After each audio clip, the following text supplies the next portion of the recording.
It's a Friday night, Milwaukee, Wisconsin. We welcome you from Miller Park. The roof is open. It's a beautiful night for a tailgate. It's a beautiful night for a ball game. The Pirates and the Brewers, game 2 of this 4-game series, and the Pirates are right in the thick of the wild card race. Right now, they're 2.5 back of that second spot against division rival St. Louis. This is a big, big game for Clint Hurdle and the Pirates, and the Brewers would love nothing more than to spoil the party for them here tonight. Hi, everybody. We welcome you inside Miller Park alongside Bill Schroeder. I'm Brian Anderson. We'll hear from Telly Hughes in a moment as well.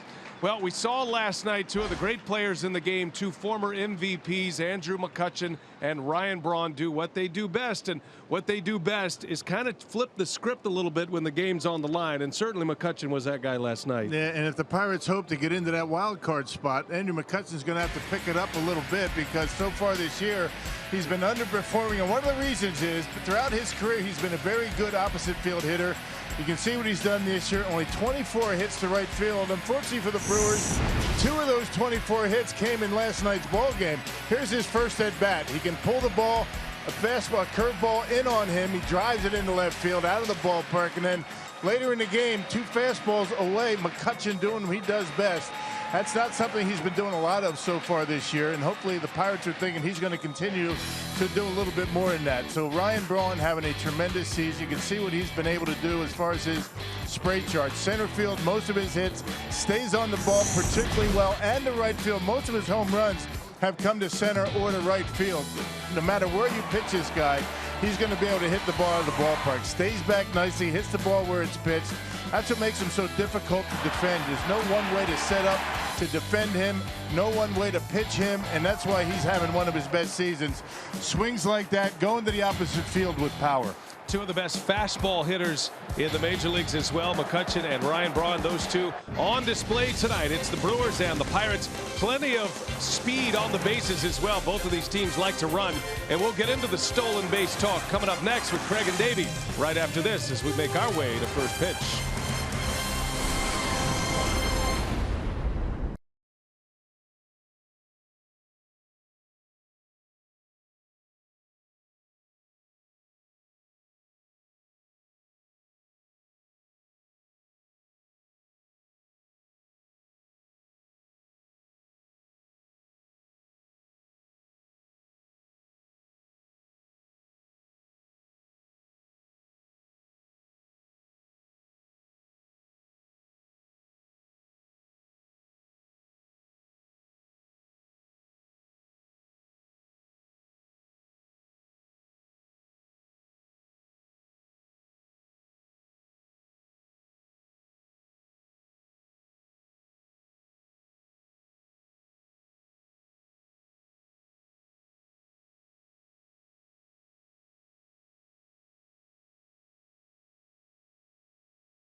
Milwaukee Brewers baseball on Fox Sports Wisconsin is brought to you by Menards. Save big money at Menards on all your home improvement needs.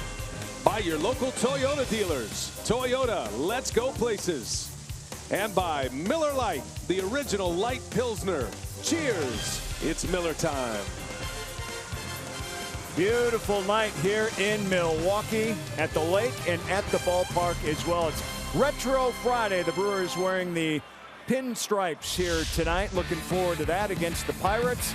Two of the top three stolen base leaders are in the house. Billy Hamilton leads all. Jonathan Villar of the Brew Crew and Starling Marte of the Pirates just behind. So they're having a battle here to see who can pass who and maybe finish things up. And we're going to talk about Davey's most favorite topic of all of baseball, the former stolen base almost champ in his own right in Davey Nelson. We're going to break down Jonathan Villar and Starling Marte. Two different type of approaches and how they get things done, Davey. Well, that's right, and it all deals with that right leg. I mean, they both are fast. They have great instincts. Now watch Villar right here. As he's trying to get a little bit of walk lead, watch that right leg. It's going to come up slightly, and he slides back. But right there, now you see, that's where he gets his acceleration, and he's able to steal a base because he's in good position and he gets great acceleration. And watch Marte right here. Watch that right leg. It comes up off the ground quite a bit, and he lifts. It goes all the way back, which just really, he doesn't get out the gate as quick, but he makes it up with his speed, and he's able to steal a base easily. Marte had two stolen bases in last night's game. Villar couldn't get on base, trying to tonight. Orlando Arcia having a nice homestand so far. The Brewers and Pirates coming up next.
There is the Brewers' #1 minor league prospect, now in the big leagues, Orlando Arcia. He leads the Brew Crew out on the field.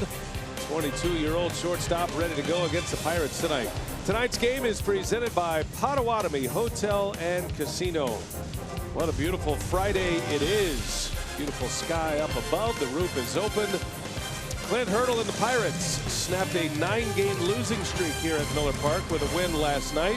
It was an extra inning victory. The Pirates winning 3-2 in 10. And here is Hurdle's batting order. Josh Harrison, Josh Bell, Andrew McCutchen at the top. In the middle goes Gregory Polanco, Starling Marte, and David Freese. And the bottom three for Hurdle is Francisco Cervelli, Jordy Mercer, and Ryan Vogelsong rounding out the starting 9 that will face right-hander Matt Garza, who's looking for a turnaround after his last start in Seattle. Yeah, he was going along pretty good until his last time out against the Mariners. Only 3 2/3, 6 runs, 5 of them earned, but the Brewers able to come back. He got a no decision.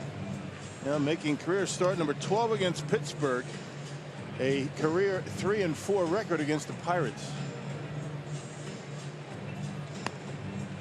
Check out the Menards Brewers defense behind Matt Garza tonight. You got Braun, Broxton, and Neuenhuis in the outfield.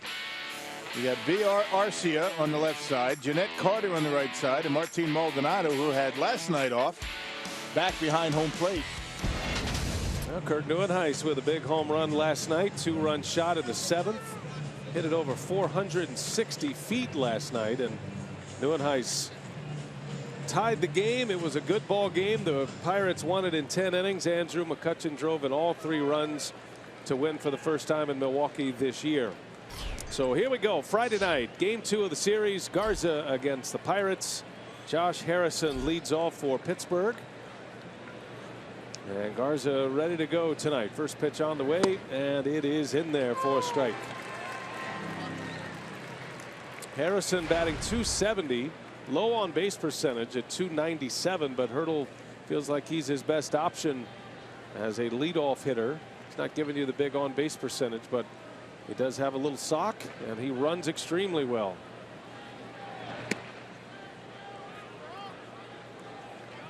Bob Davidson, the first base umpire. Home plate umpire tonight is Ramon De Jesus. He's calling the balls and strikes. Crew chief is over third tonight. That's Dale Scott. And Dan Iasonia out at second base. 4-man umpire and crew in place. And Harrison gets jammed. A pop-up into the seats behind home plate. And one of the things that Garza's been doing a pretty good job of as of late. Now, even his last start, when you think about it, a lot of infield hits the Mariners got against him, chased him, you know, in the 4th inning. But pitching inside has been a big key to his success this year. And you see that that outing, he did not allow any home runs. A lot of infield hits, 1 walk, 3 strikeouts, high pitch count. Garza is making just his 14th start of the year. He missed the first 2 months of the season with a lat injury on the back on his throwing side. First start of the season came in San Francisco on June 14th. And he's been in the rotation ever since. His wins have come against the Nationals. He beat the Pirates in July and had back-to-back wins against the Diamondbacks and the Braves. That game against Pittsburgh, his victory was a 5-inning game, gave up 1 run, and good enough to earn the win that day. As Harrison, a swing and a miss, and Garza starts the night with a strikeout. Yeah, cruising speed for Garza has been about 93. He can touch 94 from time to time. This one catching the outside corner. Perfect pitch. A good start for Garza tonight. Matt, 32 years of age. This is year 3 of a 4-year deal that he signed with the Brewers. And it is still the largest contract ever signed by a starting pitcher in Brewers franchise history. Had been Jeff Suppan. And now it is Matt Garza. Josh Bell, the rookie, the switch hitting first baseman, elevated in the lineup tonight, hitting second. Takes a strike. This guy's been a good hitter. Yesterday he showed a very good eye at the plate. Don't typically see that from a rookie, but he walked 3 times in last night's game. And one of the reasons why he's been able to get off to such a good start, hitting .438, only 23 plate appearances so far, but not a bad way to break in. Well, Josh Bell and one of his good buddies on the other side, Keon Broxton, both in the lineup tonight. Broxton spent some time in the Pirates organization, originally with the Diamondbacks system, was traded to Pittsburgh. That's how the Brewers got Broxton, from the Pirates and the Jason Rogers deal. And Broxton has really played well. He has thrived here in the second half. Telly Hughes has a little more on the connection between Bell and Broxton. Had a chance to catch up with those two earlier today. Yeah, but Jason Rogers has been down in the minor leagues for the Pirates all year. Kind of a so-so season for Rogers down in AAA. Playing first base for Indianapolis. First base and DH. 2-2 is inside. That'll fill the count. 3 balls, 2 strikes.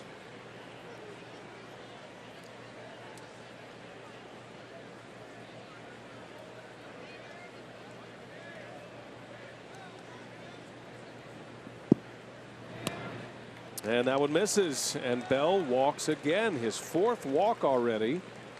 And a man on for Andrew McCutchen. And one of the main reasons Clinton Hurdle has elevated him in the batting order to, maybe get a few more men on in front of McCutchen and Polanco. Now 4 walks in 2 games for Josh Bell. Pretty good. I think Clint Hurdle was letting his coaching staff know that. He held up 4 fingers. Yeah, 4 walks and 5 plate appearances in this series for the young hitter. So a man on. Here is McCutchen, who drove in all 3 runs last night. And on the first pitch, he skies one to right field. Long run in. And Nieuwenhuis will make the catch. Foul territory. Out number 2. Kind of a tough sky out there right now. We're kind of in that twilight area. 7:15. You got a gray sky up there. It looked like Nieuwenhuis took a minute before he picked up that baseball. Until the lights take full effect, it could be interesting.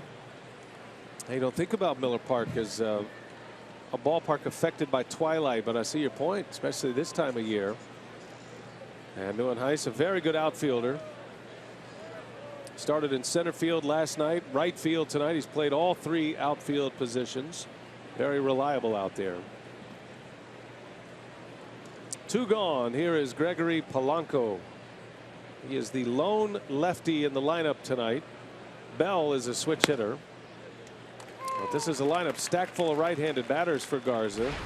And so if you're thinking along the lines of Matt Garza, you hope you have your good slider going tonight. That could be a big pitch for him. And the left-handers get that curveball working. It's been a good pitch for him. The fastball in and the curveball. One of the reasons why Garza had a 3-game winning streak. And that was snapped in the first game of the doubleheader against the Cubs last road trip. Garza's been pretty good at Miller Park throughout his career here. This now his 3rd year, as I mentioned. He has a career .373 earned run average. That covers 36 games, 35 starts. And in 4 starts this year, he is undefeated. He's 3-0, a 3.91 ERA at Miller Park, which is generally thought of as a hitter's park. So those are pretty good numbers for Garza in this venue.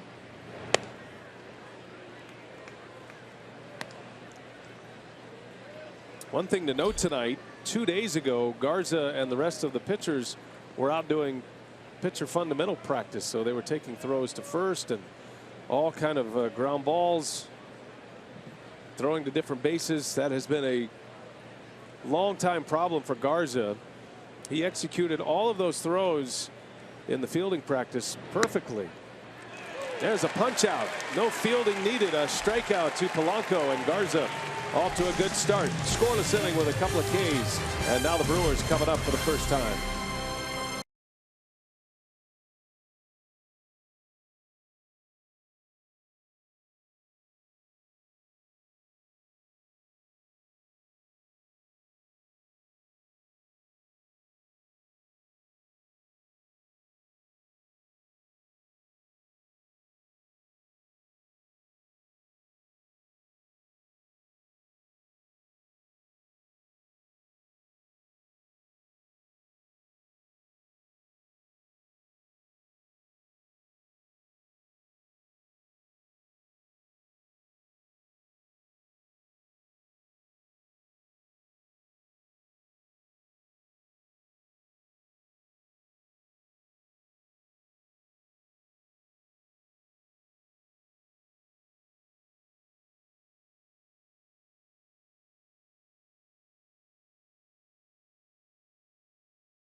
39-year-old Matt Garza off to a good start tonight, and now the Brewers will face the 39-year-old Ryan Vogelsong. Craig Counsell trying to get back to winning ways. The Brewers had won 4 straight, and his Potawatomi batting order as the Brewers try to get back in the win column. It's Villar, Gennett, and Braun to start it. Carter, Neuenhuis, and Broxton in the middle, with Arcia, the rookie shortstop, Maldonado, and Garza rounding out the starting 9. And there is Ryan Vogelsong. He's been a terrific pitcher in the postseason for the Giants, and he is back with the Pirates, a second tour of duty with Pittsburgh. Yeah, a couple of World Series wins for Vogelsong with San Francisco. He's done a pretty good job as a starter this year. 6 starts at 205 earned run average, but only a 1-2 record. Missed a lot of time, got hit in the face at the plate actually in a start early this year. Missed a lot of time, but he's back and back out on the mound. This will be Vogelsong's 5th start since returning from the disabled list August 4th. Facing Jonathan Villar to start the game, the Brewers leadoff hitter, coming in at 296. And he's up there aggressive early, and that's the book on Vogelsong. He's a command pitcher. Figure he's going to be around the strike zone, and I would imagine the Brewers will adjust accordingly. Yeah, doesn't throw hard like he used to. He used to be a power sinker slider guy, and yeah, barely reaches 90 miles an hour these days. Of course, that's pretty good for a 39-year-old. And right off the end of the bat, over to Bell. He'll take it himself, and Villar is retired and 1 away for Vogelsong. Yeah, the Menards Pirates defense, these guys flash the leather pretty well. 5th in the National League in defense. They've committed only 75 errors. About as athletic as it gets in the outfield. Marte, McCutchen, Polanco, David Freese, Jordy Mercer, Josh Harrison, and Josh Bell from 3rd to 1st. And hanging the signs for Vogelsong tonight, Francisco Cervelli. Very good outfield for the Pirates, one of the best in the big leagues, and a former Gold Glove award winner, and Andrew McCutchen, who did damage with his bat last night. Been a down year for the former MVP, but the Pirates are hoping he's got it figured out, hoping for a nice stretch to the end of the year. Yeah, they're going to need him. They're going to need him if they hope to get to that wild card. Scooter Gennett with 1 away. He comes in at 264. On base percentage of .318. Still not where the Brewers would like Gennett, but marked improvement from last year. Gennett is drawing a lot more walks than he did last season, and has been a lot more patient at the plate. No balls, 2 strikes.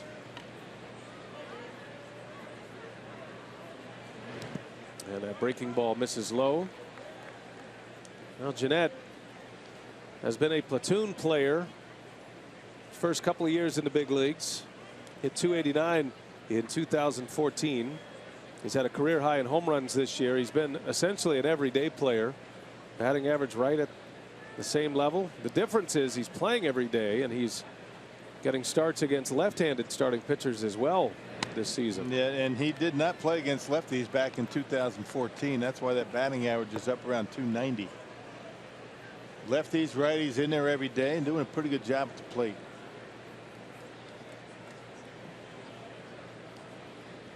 Two and two the count on Gennett. Vogelsong had him 0-2, and he got him. Took a little off, a little change up. Gennett is out, 2 outs in the inning. Vogelsong, it's impressive that he has come back. This was the injury he suffered. He took a fastball to the eye, the left eye, and it did major damage. And anytime you see anything like that, especially at 39 years of age, Rock, you wonder, A, is he going to be able to physically come back? B, is he going to be able to have the confidence, even though he took that as a hitter? But standing 60 feet 6 inches away, that's a lot to overcome psychologically. Yeah, no kidding. Tough guy. I mean, you have to be. You know, that happened on May 23rd. Jordan Lyles, the pitcher that day, had surgery to repair the fractures, and he's back at it, realizing that this may be his last year in the big leagues. He wanted to come back and finish strong. Ryan Braun, little flare to center field. McCutchen lays out, can't get it. And Braun with a base hit. Ryan with a 2-out single. He had a home run against Vogelsong in his career, but that was his only hit. So this is hit number 2, a little flare to center. Fastball in. Ryan doing the best he can to pull those hands in, get enough of it, and look at Andrew McCutchen. He got a good jump on it, almost able to make the catch. He got a glove on it. Well, it came up short. Now, Rock talked to us about these 2 star players and how they make adjustments and have elevated their game to that elite level at the plate. That's a good example how Ryan Braun just muscles one into center with that terrific swing. Carter on the first pitch sends one high in the air to center field, and McCutchen will make the catch. My goodness, that thing was up above the roof line, it seemed. Just missed it right off the end, he said.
Off and running here at Miller Park. We go to the 2nd inning. Scoreless. Brewers Pirates. National League Central Division rivals tonight. This is game 2 of 4. Got a big weekend planned here at Miller Park. Hope you'll make plans to join us as Garza starts the inning with a breaking ball to Starling Marte. Got the big concert tomorrow night, the Kip Moore concert, and then Sunday is a day game. Brewers will have the Cardinals coming in on Monday, and in all a 10-game homestand for the Brewers. Milwaukee swept the Rockies in a 3-game series. Lost the opener to the Pirates last night with 3 to play, and then St. Louis for 3 Monday, Tuesday, and Wednesday. 2-0 to Marte. Foul tip right into the mid of Maldonado, and it's 2-1. Yeah, went right after him. Fastball down the middle up. Swung right through it. Marte, Gold Glove Award winner last year, made his first All-Star team this year. Dynamic outfield for the Pirates. That's a jam shot into center field. Back there is Jeanette. Coming in is Broxton, and he'll run it down. Hey, well, you talked about it. Let's talk about it again. Country Night returns to Miller Park tomorrow as the crew takes on these Pirates. Get a Brewers trucker hat with a special Country Night ticket package. And plus enjoy a post-game concert for country music star Kip Moore, courtesy of 94.5 KTI Country. I was told that Kip Moore is going to be up in the booth. That rumor is going around. Is that true? I heard it again. That rumor. You know how entertainers can be, though. I wouldn't put that in stone. They're like ball players. I don't know. Country music stars, country guys, I don't know about. I think he's going to be up here. 2nd inning, I hear. Let's hope so. David Freese with one away. You got your questions all lined up. Last time we had a a musician up here was Jeff Tweedy and Wilco, and I didn't have much to say. yeah, that didn't exactly go, you know, like we were all hoping it would.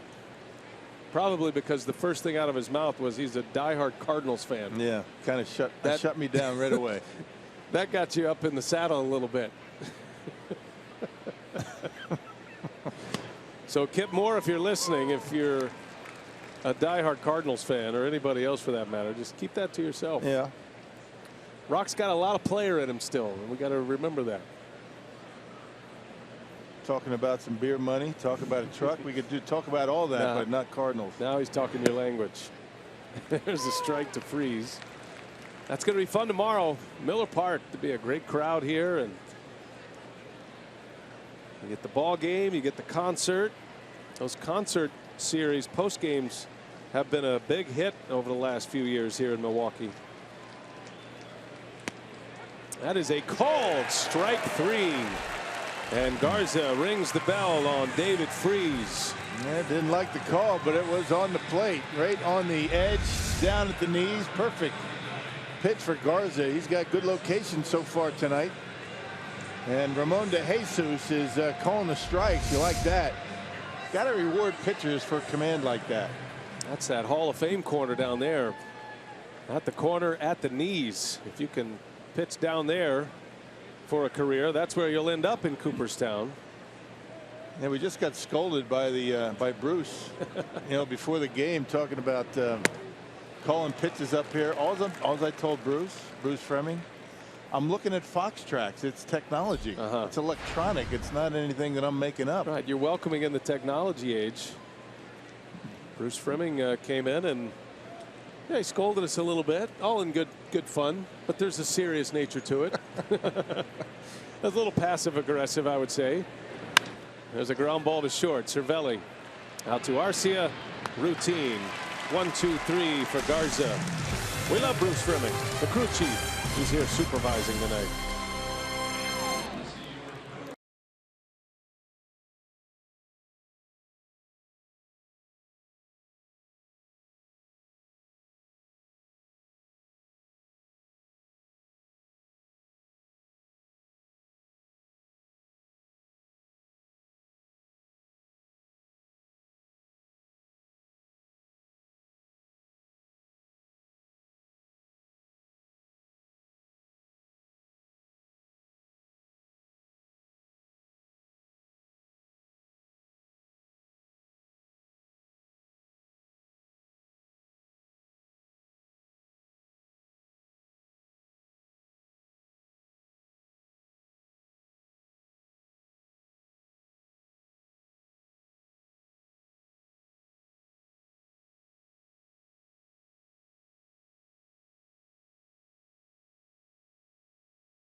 Bottom of the second inning.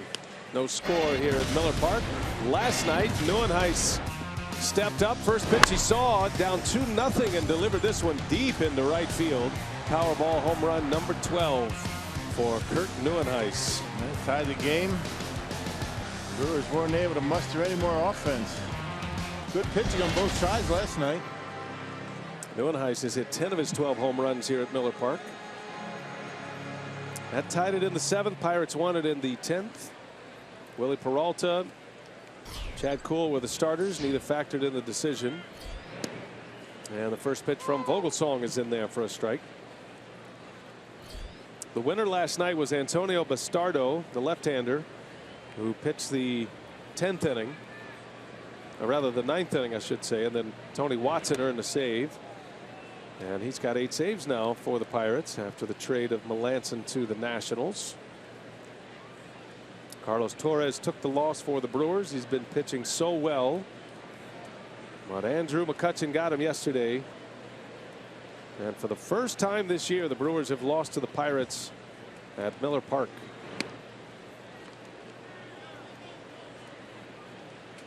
And Vogelsong wanted that pitch. That was a pitch we were talking about that Garza was getting, that low strike. One of the great competitors in the game on the mound, Ryan Vogelsong. Still doing it at age 39. And that one's in there. Vogelsong spent 3 years in Japan. He's played for 2 major league teams in 2 different rounds. Originally with the Giants. And then he was sent to the Pirates, part of that Jason Schmidt deal. And then when he got back from Japan, signed with the Giants. He had bounced between a couple of teams, but ended up with the Giants and was a part of their great run, their 2nd and 3rd World Series titles in that run of 3. So he was on the World Series team in 2012 and 2014. Pitched in 3 games, made 2 starts in the World Series.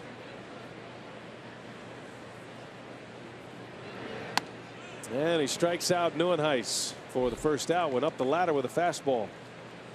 And that one at 90, that's the best fastball he's thrown. You know, back in those days, he was throwing a lot harder than that, particularly when he was a young kid. Throwing in the mid-90s with sink. Now he barely hits 90. And gets him on strike. The pitch a little bit out of the strike zone. One away for Vogelsong. Here is Keon Broxton now.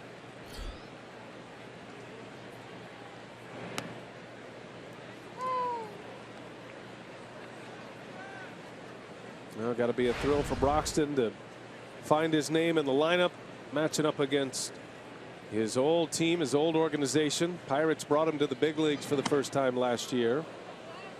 He didn't play much. He did a lot of pinch running. They were in a pennant race, and so he was in more games than his at-bats would show because he ran and was in as a defensive replacement. But there's no room at the end in the outfield with the Pirates, and that's why they felt they could trade Broxton. Pittsburgh was looking for a first base / 3rd baseman. And it's interesting how the flow of a season goes because Jason Rogers fit that bill perfectly for the Pirates. And nobody expected the kind of year that David Freese has put together. Freese was playing a lot of first base early. Is the mainstay now at 3rd base. And he's had such a good year. The Pirates just locked him up to a 2-year contract extension. Yeah, John Jaso was playing a lot of first base. A little bit of a discussion right here about the strike zone, perhaps. David Freese got called out, if you remember the end or the second out in the 2nd inning. I think a little bit of a dust up with the home plate umpire. 3 balls and a strike on Broxton. And it tied him up and in with a fastball, and it's 3-2.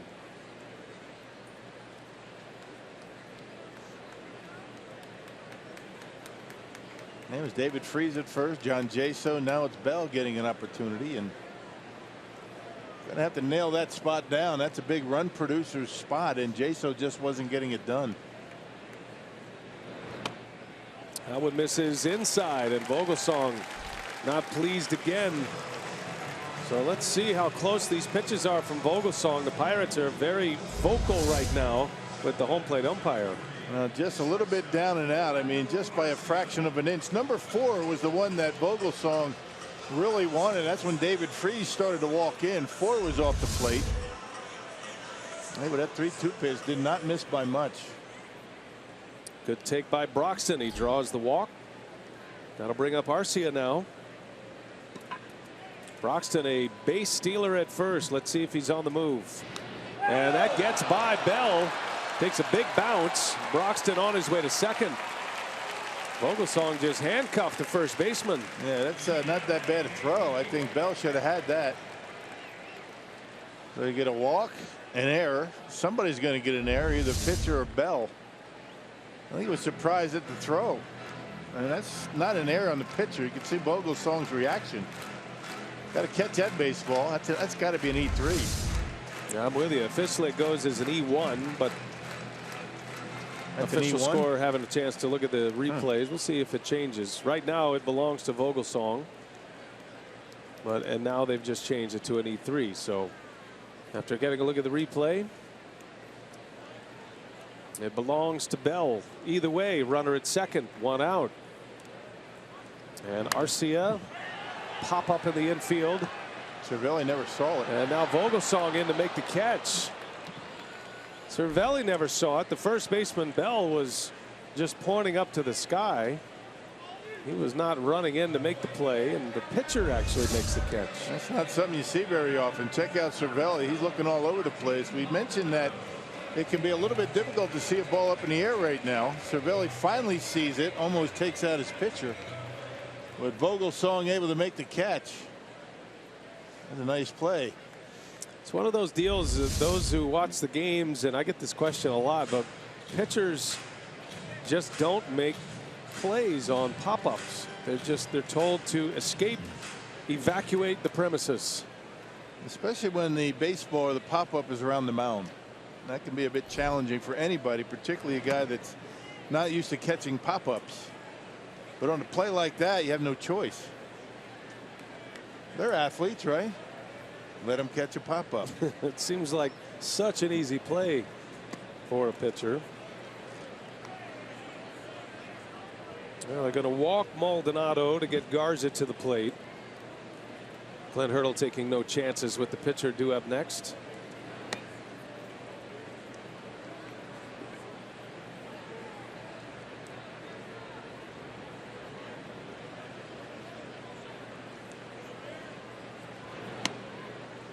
And so first and second. And here comes Matt Garza.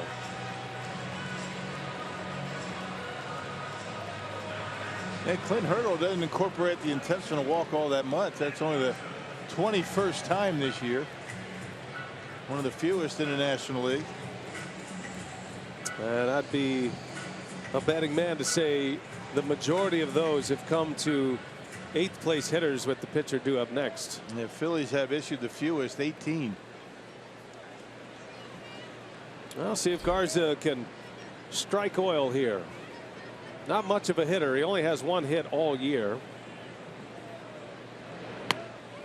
Has 23 plate appearances. He does have a walk this season. Most of his at-bats end in strikeouts, however. Has 11 strikeouts in his 19 at-bats. Means he's due. I like that theory. He's 1 step closer to a base hit. A career .083 hitter. Slow roller. Gonna roll foul.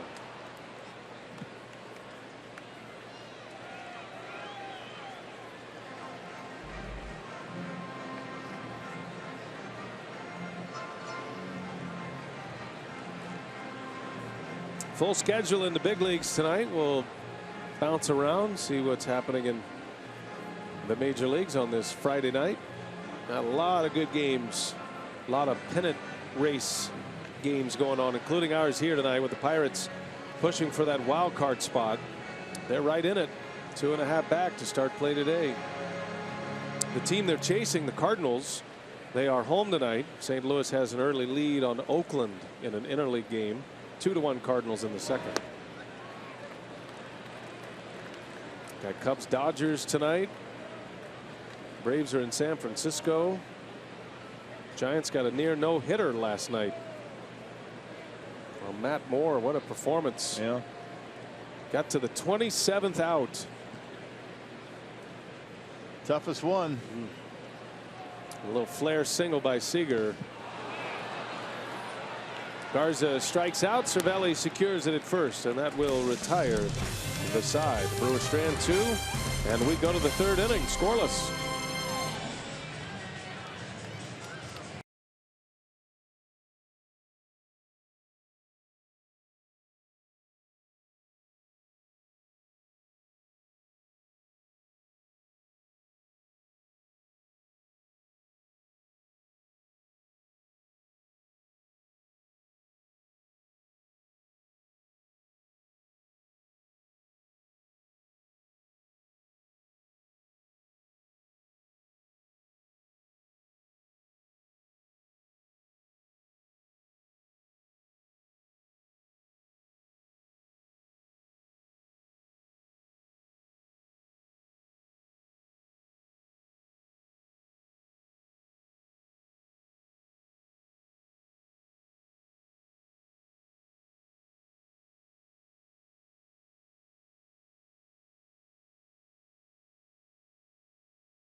Head to the top of the third. Keon Broxton and Pirates first baseman Josh Bell formed a special bond as teammates when Broxton was in the Pirates organization. Earlier today, the two talked about their friendship.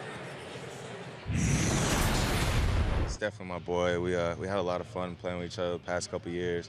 Learned a lot from each other as far as on the field and off the field. Man, he's a great dude. I miss the guy for a lot. Yeah, just having him hit in front of me, you know, had a lot of run on third with less than 2 situations for me, so I definitely miss that. Just playing together in Altoona and Indy, had a good run together, part of the playoffs together as well. So, you know, it's a lot of winning baseball, which is a lot of fun, and, you know, I learn as much as I can from him.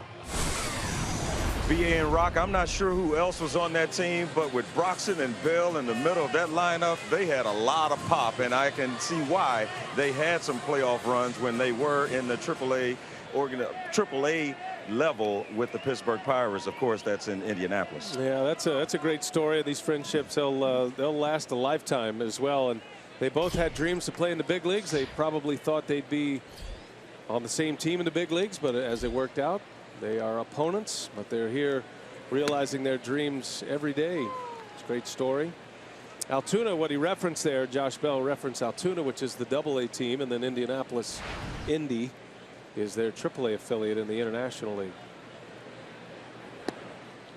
Jordy Mercer leads off for the Buccos here in the third. Number 8 hitter for Clint Hurdle.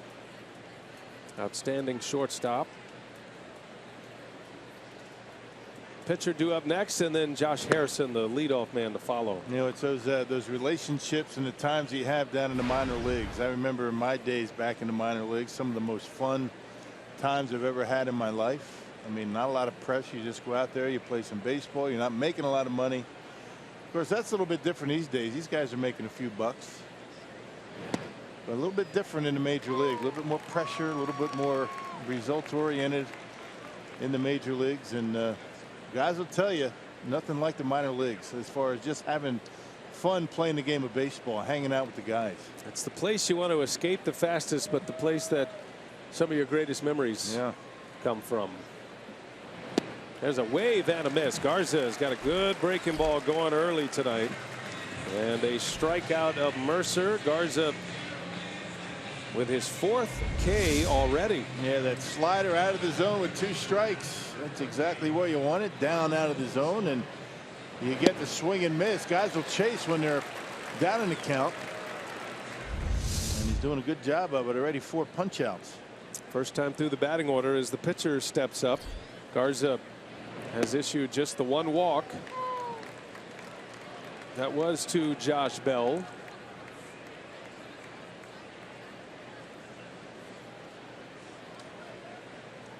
Garza's high strikeout game this year was 6. That was against St. Louis on the road against the Cardinals. His career high strikeout game. He's actually had 11 games where he has 10 or more strikeouts in his career. But his career best strikeout game came against the Pirates back in 2011.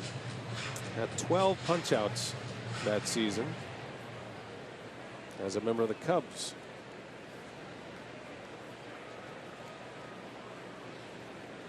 No balls, 2 strikes.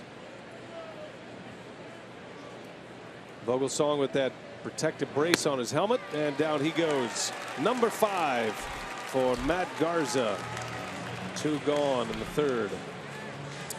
Hey, the Bucs schedule has been released, and with a half a season ticket package, you're guaranteed a ticket to all of the top matchups, including opening night, October 26th. Games against the world champion Cavs, the Golden State Warriors, the Bulls. You can visit foxsportswisconsin.com. Click on the upcoming events tab for details. Check out the Marcus Hamill jersey behind home plate. Brewers bullpen catcher. Got some fans. Here's Harrison and a swing and a miss. Wait a minute. Let me back up a minute. I'm a big fan. I was in Bucks mode right there. No, did you say something? I was just commenting on the screen. There was a guy sitting in the seats behind home plate wearing a Marcus Hamill jersey. Oh, okay. And nothing to do with the Bucks. I see. I thought you were coming up with some brilliant segue that that I missed. There's the real Marcus Hamill sitting there by former Pirate Lee Tunnel. And then is this is the jersey you're talking about. Right here, see? It's been authenticated as well. I didn't know bullpen catchers got authenticated jerseys, but apparently so. That's a big jersey. There's two of them. Yeah. 0-2 pitch. And a base hit. First of the night for the Pirates. On an 0-2 pitch from Garza. Josh Harrison with a single. Yeah, high fastball. Got him with a high fastball his first time up, not this time. Check it out. Tries to elevate the fastball. Doesn't get it up high enough. And Josh Harrison able to center on it and bang it into left field.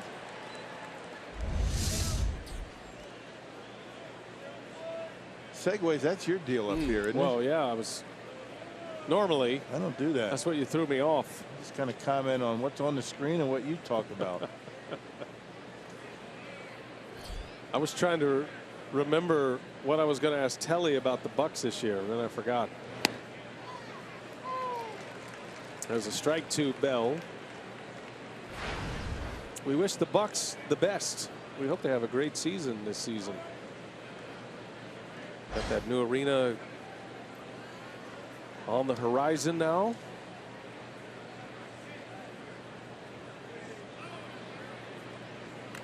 It's going to be a day soon when the Bucks and the Brewers are going to be postseason contenders, and that's what we're all waiting for. Yeah. All the sports involved. Yep. Tell you, you've seen it in places like Cleveland. You've seen it in Pittsburgh with the Penguins and the Steelers and then the Pirates. It's a lot of fun in a community, in a city, when all the sports teams are having success and they're kind of competing with each other but connected to each other in that regard. Tell you, what's going on in Cleveland right now is pretty amazing, with the Cavs winning the NBA title. And that big parade that they had, they drew over 1 million people down there for that parade. And Terry Francona, the Indians manager, said that motivated us. All the Indians were there. They were part of that. They were able to look out onto that parade from Progressive Field. And the Indians are in first place right now, leading their division. 4.5 game lead over the Tigers. Cleveland tonight is in Arlington.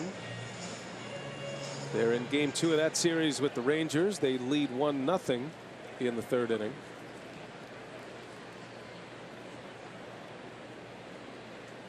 And by the way, Carlos Gomez is back in the lineup for the Rangers after a big 3-run homer yesterday as part of a Rangers win. Bell fights it off. Count stays at 2-2.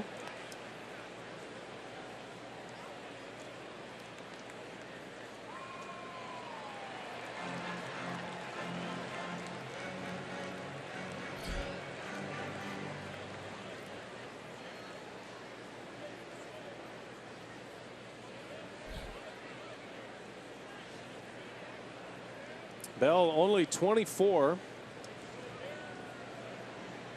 He's out of the Dallas area in Texas. And he slaps one the other way, in and out of the glove of VR. Arcia throws to second, and back is Harrison. Well, that was just a terrific at bat by Bell. Did you see the pitches he was fouling off? I mean, reaching out off the outside corner a couple of times and finally getting one, although he does wait back nicely. A pitch off the plate, just barely off the plate, just kind of flicks his wrist and hits a bullet out there. VR gets a glove on it, but not able to hold on. And now McCutchen coming up with a couple of men on. That was a tough at bat. That was a good at bat by Josh Bell. That line drive had a little slice on it and hit VR right in the palm of the glove right there. He's showing you. Otherwise, it's an out, maybe a double play. Josh Bell has been impressive in the first 2 games of this series.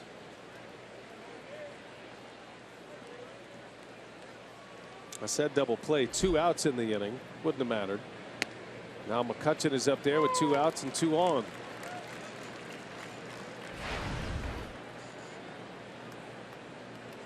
One at bat always leads to the next, and you have to put yourself in the mind of the pitcher. Last time up, McCutchen swung at the first pitch. He flew out to right. This time Garza threw him a hook on the first pitch. McCutchen is still one of the great fastball hitters in the game. We're talking about big velocity, 95, 96 in on him. Has the quick hands to go into left field, but able to wait back and go into right field like he did last night.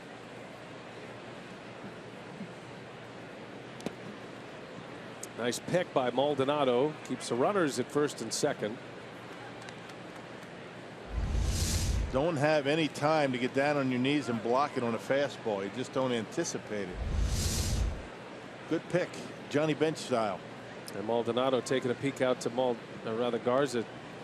Palm down, tell him to slow it down.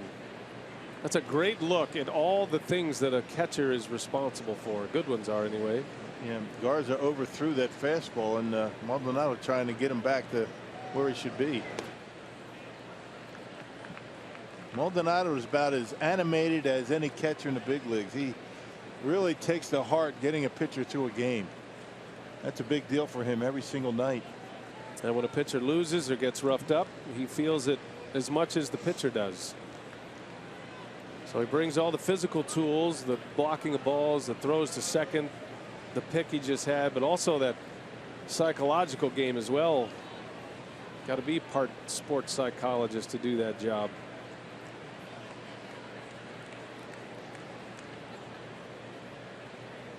Three and one to count to McCutchen.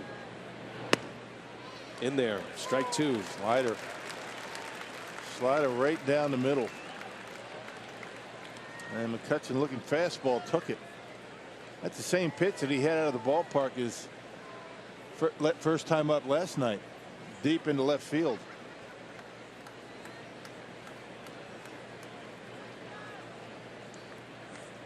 Full count, 2 outs, runners will start, and now Maldonado wants to discuss it with Garza. Quick trip to the mound for Maldonado. Fastball, slider. Want to get together on it, and normally when you have a difference of opinion, it's usually the pitcher that wins out. It's his game, unless Maldonado can convince him otherwise.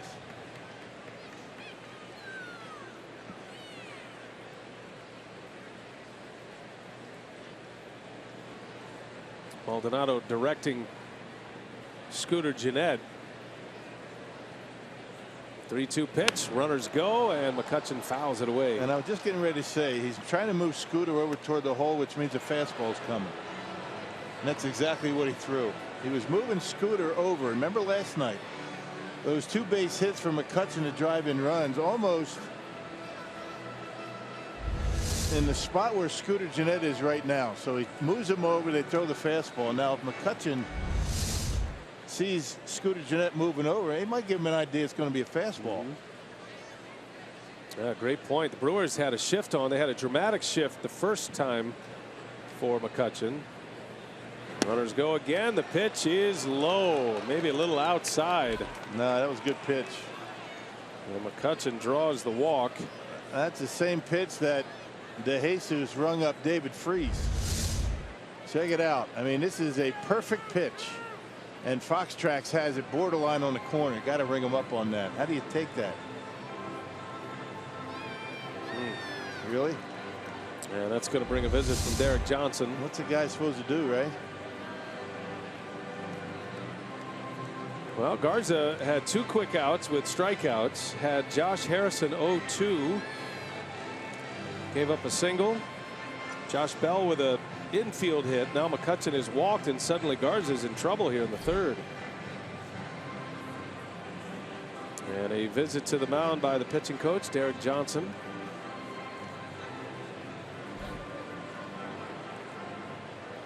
They're loaded up. Harrison, Bell, and McCutchen. Runners at the corners both run very well.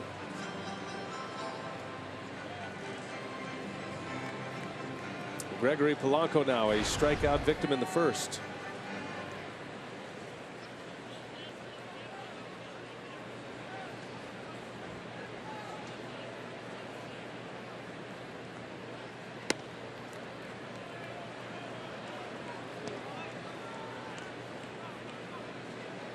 Well, Garza, like most starting pitchers, when you don't have that third pitch, you can run into serious trouble. Still has good enough velocity on his fastball, and he's got a good breaking ball. Tries to drop a curveball in there every now and then. That's basically his change of pace pitch. He misses with the fastball again. 2-0 now to Polanco. And now he's in trouble. The bases are loaded. And Polanco can sit on the pitch exactly where he wants it. Polanco leads the Pirates in homers. Has a career high in that category. Hit 9 last year. 8 the year before in his first season in the big leagues. Has had a breakout season this season. 2-1.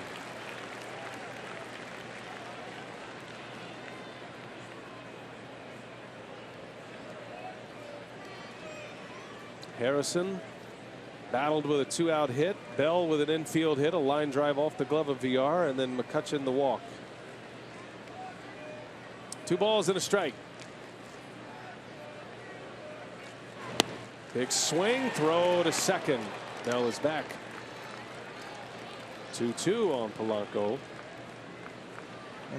I tell you, that first pitch, that first strike that Garza threw was right down the middle, center cut down the middle. Polanco took it, and then he swung one out of the strike zone. That's the one change we're starting to see. The better teams, the better hitters are not taking those pitches. You get yourself into account for that exact purpose, to get a pitch to handle. And he got one right down the middle and just watched it. In the dirt, Maldonado, what a block. Keeps the breaking ball in front. The runners have to stay put. But now the count 3-2. And slider, he's having a tough time with that pitch. Maldonado doing a perfect job keeping it in front of him, keeping it close. Maldonado is putting on a catching clinic in this inning. Blocking balls, working through it with the pitcher, trying to make throws behind runners to keep them close. Directing defense. Let's see if Garza can get out of this mess. The runners take off, and the pitch is grounded to Jeanette. A hot one. Jeanette to his feet, and that's that. It's a lot of work with 2 outs, but Garza survives the third. Still scoreless, and the Brewers coming up.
Brewers baseball on Fox Sports Wisconsin is brought to you by Hupy and Abraham. 1-800-800-5678. Hupy and Abraham. Tell them you mean business. A beautiful piece of art. And here we are at Miller Park having a lot of fun tonight. On a Friday night, the Brewers and the Pirates are scoreless going into the bottom of the third. And it'll be VR to start it. Back to the top of the order against Ryan Vogelsong. He shows bunt and takes a strike. Just trying to survey the defense. What are they going to do if I bunt? First baseman, third base crash. That pitch came fluttering in there at 74 miles an hour as well.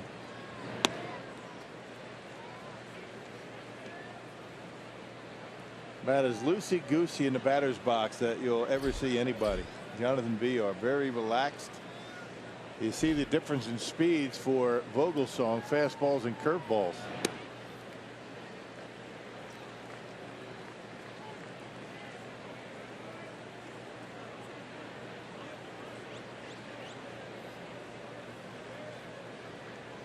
Two and one to VR.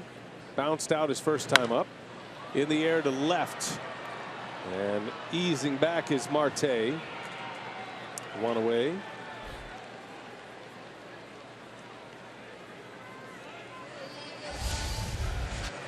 Now this is what Ryan Vogelsong features. You can see mostly fastballs. That's pretty much what every pitcher throws. But, you know, 50% is not a lot of fastballs. That is a lot of off-speed stuff. Then you go with a cut fastball. So basically 70% fastballs. Curveball and changeup. Really not a slider on there. That's considered the cutter. The cutter is probably the slider that he throws. Like that one. Gets ahead of Scooter Gennett. Scooter struck out his first time up. I'm a big fan of the pie chart. What about you? I like the pie chart. I mean, it's easy to read. The multicolored pie chart. Yeah.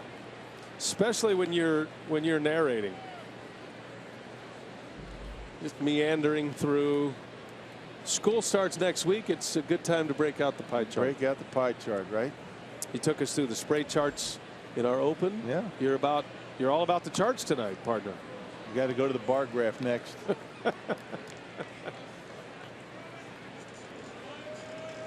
If you eliminate the graph, then I think you're going to have a lot of takers on that one. Right.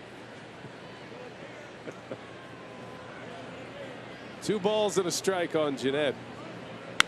In the air to left field, hit pretty well, but Marte eases back again, and he's got it for out number 2. Hey, plan to be at Miller Park early tomorrow as the Brewers take on the Pirates, and the first 10,000 fans who are 21 or older get a Brewers beach towel courtesy of Miller Lite. Plus, there's a free post-game concert from country star Kit Moore. Get that thing down. I can't read.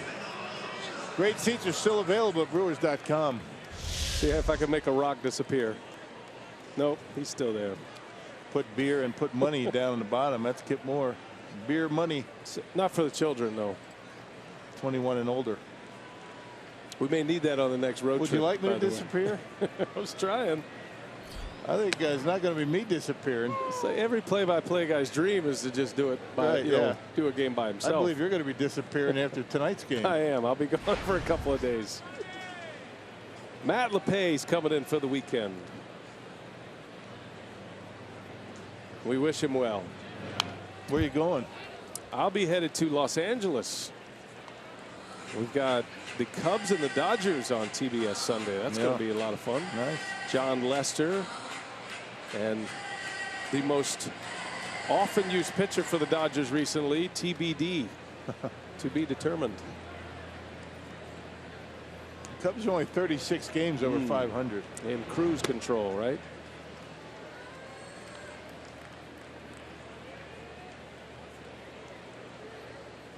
They didn't used to use to be determined. Didn't used to be TBT. What it used to be? TBD. Undecided. Oh yeah, that's right. Undecided. Very popular pitcher back in the day. Yeah, undecided. And did Braun go? They ask, and he did, and it's a strikeout. Braun doesn't agree on either fronts, but rung up by the first base umpire Bob Davidson, and that's the inning. So Vogelsong comes back, a 3-up, 3-down third. Yeah, it looked like he went. We go to the 4th.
T-Mobile, greater coverage of baseball. We'll start with Matt Moore, who pitched 8 2/3, missed a no-hitter by 1 out. We'll get to that in just a bit. Max Scherzer picked up a win against Baltimore behind 8 innings of 2-hit baseball. And Carlos Gomez with a 3-run home run in his Texas Rangers debut last night. But as I said, we'll get back to Matt Moore and his no-hitter in Los Angeles. And it was Corey Seager who broke up that no-hitter BA in the 9th inning with 2 outs. And Vin Scully, the legendary broadcaster for the Dodgers, said, wouldn't it be ironic that Corey Seager breaks up the no-hitter on Corey Seager bobblehead night, and then right after that, boom, he gets the hit. Yeah, that's Vin. That's a couple of things to talk about there. First, the great effort by Moore as Garza starts his inning against Marte. That's going to stay playable. Carter in foul grounds. Marte is out. This was the scene last night. Seager was up there with 2 outs, nobody on. Look at all the pitches, by the way. That was the 133rd pitch by Moore. Little flare falls, and the no-hitter lost. Moore was immediately taken out of the game, and the Giants ended up winning that game. And it's always great. I watched that game live when we got done with this one, and just to hear Vin Scully and the masterful work of a no-hitter. He's masterful anytime he calls a game, but especially in a no-hitter, whether it's his team, the Dodgers, or the opposing team. He's called so many of them. There were a couple of great catches by Denard Span in that game as well to preserve the no-hitter up to that point. And one thing we didn't get much time to talk about yesterday, and something has been brought up today, but the Dodgers yesterday traded A.J. Ellis for Carlos Ruiz, traded him to the Phillies. There were a couple of other players involved, and that sent shockwaves through that Dodger clubhouse. Freeze rolls one over to third. VR makes the play for out number 2. A very popular guy, A.J. Ellis. Lives in Franklin, Wisconsin. Going to be a Philly. Oh, he's very closely connected with Clayton Kershaw. Those two are battery mates. Kind of reminds you of when Greg Maddux had Eddie Perez catching him. I don't think the Braves would have ever broken up that tandem, regardless of what Perez was hitting back in those days. But the Dodgers made a move trying for an upgrade behind the plate, specifically against left-handed pitching. But you're talking about the backup catcher who is such an impact player and person for them, mostly person in the clubhouse. And I think there's already this underground curse of AJ thought going around with Dodger fans. Interesting move given the age of Carlos Ruiz. He's kind of winding down his career. He's 37. But he's not too many better than Ruiz. Chooch. He's caught some no-hitters. Sure. Yeah, he caught Roy Halladay's no-hitter in the postseason and the regular season. 1-1 to Cervelli. Wave and a miss. Garza had him out in front with a breaking ball. Yeah, that's been a good pitch tonight. The slider better than the curveball tonight.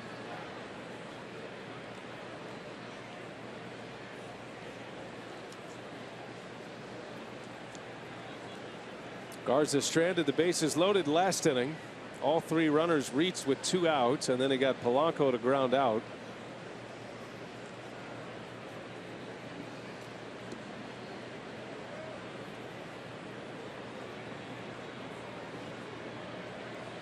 See what he has in mind here.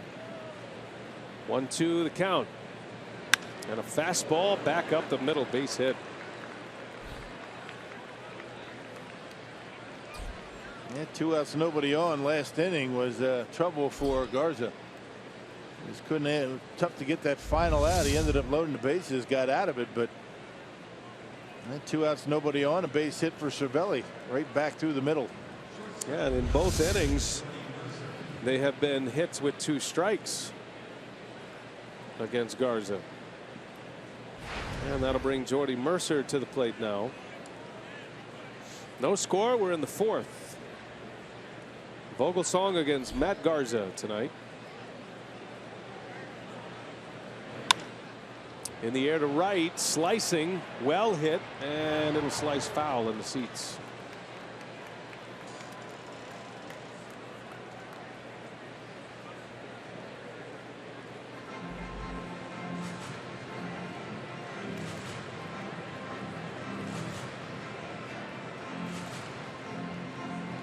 Mercer, a strikeout victim his last time up.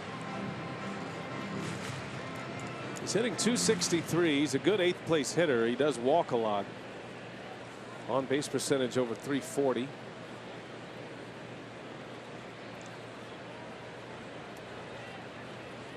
Very steady shortstop as well.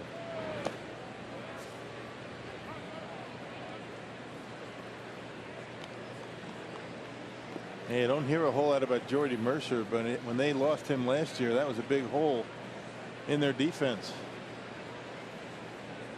He was hurt right here in Milwaukee. Carlos Gomez took him out at second base. A bad knee injury for Mercer.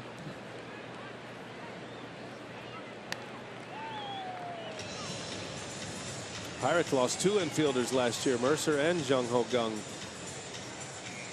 And Jung out again this year. Yeah. Yeah, he's a guy they're hoping is going to be back in September.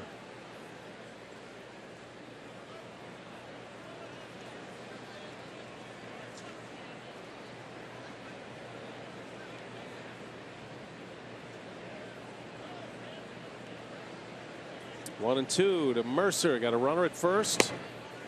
And a fastball. Check it, a breaking ball missed. Gung's with the ball club. I saw him yesterday. Left knee injury. Pretty much same location that was called a ball for McCutchen last inning. Just missed. Correction on Gung. That's a shoulder injury that he's dealing with now. The knee injury was early in the season. Coming back from that nasty collision at second base last year in September.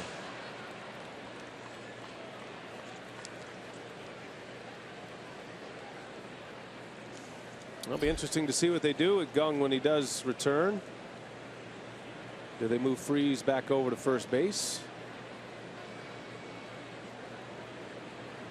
Good problem to have. Another bat on your bench. Now, rosters can expand September 1st.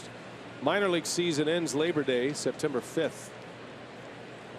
It's usually when you see key players coming up. There's a swing and a miss, and Garza with a fastball strikes him out to end the inning. Matt Garza has a season high 6 Ks through 4 innings. No score at Miller Park. Brewers are coming up.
Raleigh's Inc. in Brown Deer, if they call the Brewers.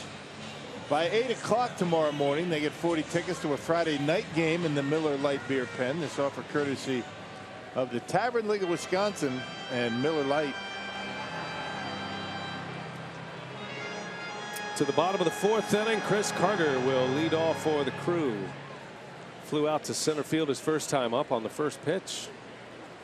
Vogelsong has only allowed 1 hit. That was a Ryan Braun single. Vogelsong put 2 on in the 2nd.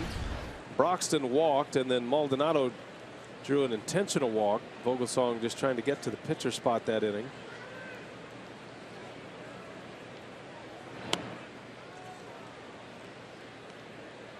Carter's got a chance at a career best this year for home runs. It is 37. He did that 2 years ago with the Astros. Carter's sitting on 30 right now, and 21 of those at Miller Park. Liner to left, a base hit. Carter's on the board with a knock. Batting average starting to rise, and he has now reached base safely in 19 consecutive games.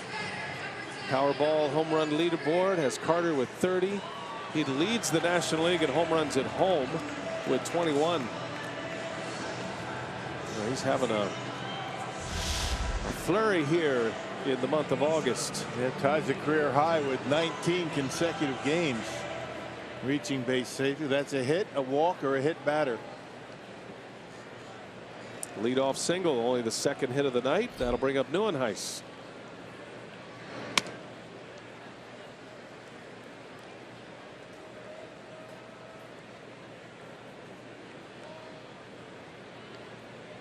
Kirk, a strikeout victim in the 2nd.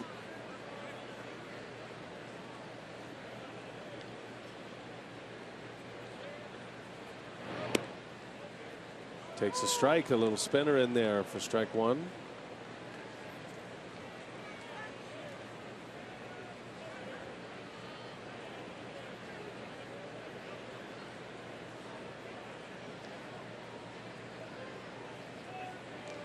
Hitters love that black batter's eye behind the pitcher. Most will tell you Miller Park is a favorite stop on the circuit because of that. There used to be ivy there. Remember that? Mm-hmm. Had some ivy growing, and it, for whatever reason, it got a little shiny, especially during the day. Mm-hmm. Took it out. Really see the spin of the baseball really well against that black batter's eye like that. Boy, really good contrasting colors. Remember in Oak County Stadium, they had the aluminum bleachers out in center field. No batter's eye. They didn't know what a batter's eye back in those days. Selling seats back in those days. Right. And it was silver. Good luck. 2-2 pitch. Outside a ball. I think they then decided no fans out there in dead center field. Then a little bit later they painted them green. That came up because of a safety concern, not as much to give a hitters an advantage, but so they could see the ball better. Pitches coming at them, inside pitches. Well, batter's eye like they have now. Right. Full count. Neuenhuis takes ball 4. Good start. The Brewers with 2 on, and Broxton coming up. 2 on to start the inning. Keon's on fire in the month of August. He was called back up in late July. Fixed his batting style. He actually dropped those hands and to great rewards. A .308 batting average, 4 home runs, and the stolen bases are interesting because he has 10 since coming back, and for the year he's 18 out of 19 in that category. And he's still learning how to get jumps, get leads, and learning pitchers. And well, imagine what he's going to be able to do. He keeps hitting like this. Brewers have a number of guys that are very good at stealing bases. Big spot for the Brewers. 2 on, nobody out. Broxton shows bunt. Takes ball 1.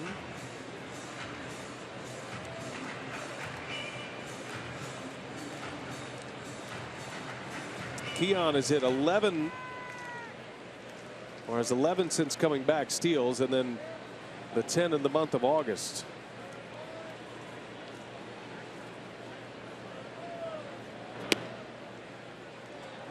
Had 2 pinch hit home runs on his stat sheet as well. They got Arcia due next. Be an interesting decision if Broxton bunts here or not. He's a good bunter and he is very fast. Not bunting. And he takes a strike. Yeah, I don't see him bunting here. I mean, I think he was just showing bunt to see what the defense was going to do. But this is a swing away situation. He's also very difficult to double up. Carter at second, Nieuwenhuis at first. Nieuwenhuis runs well at first base. Carter below average at second. And Broxton on the ground, a chopper. Mercer going to third and out there. Still first and second, now 1 away. Only play he had. He wasn't going to get Broxton for sure.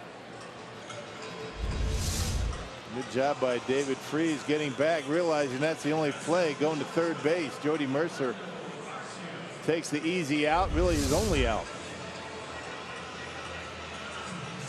1 out. Here comes Arcia. Hey, want to say hi to our buddy Jason Carbon and his group today. They were the auction winners for Grab Grub tonight. I had a chance to have dinner with him and spend some time with him before the game and during the broadcast tonight. So thanks to Jason and his guest here tonight. All the money going to BCF, Brewers Community Foundation. Good work by them. Now they're in the production truck where all the work takes place. Will be scarred for life. Tonight's game being produced by Trevor Fleck, directed by Mark Vittorio. 0-1 to Arcia. Takes one low and away. Brian Mikulajic in there tonight as well, doing whatever he does. And all of our great crew here at Fox Sports Wisconsin. Nice long homestand.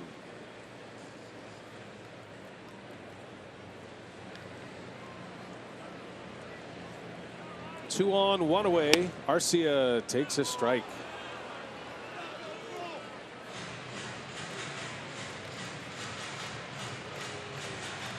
One and 2 now.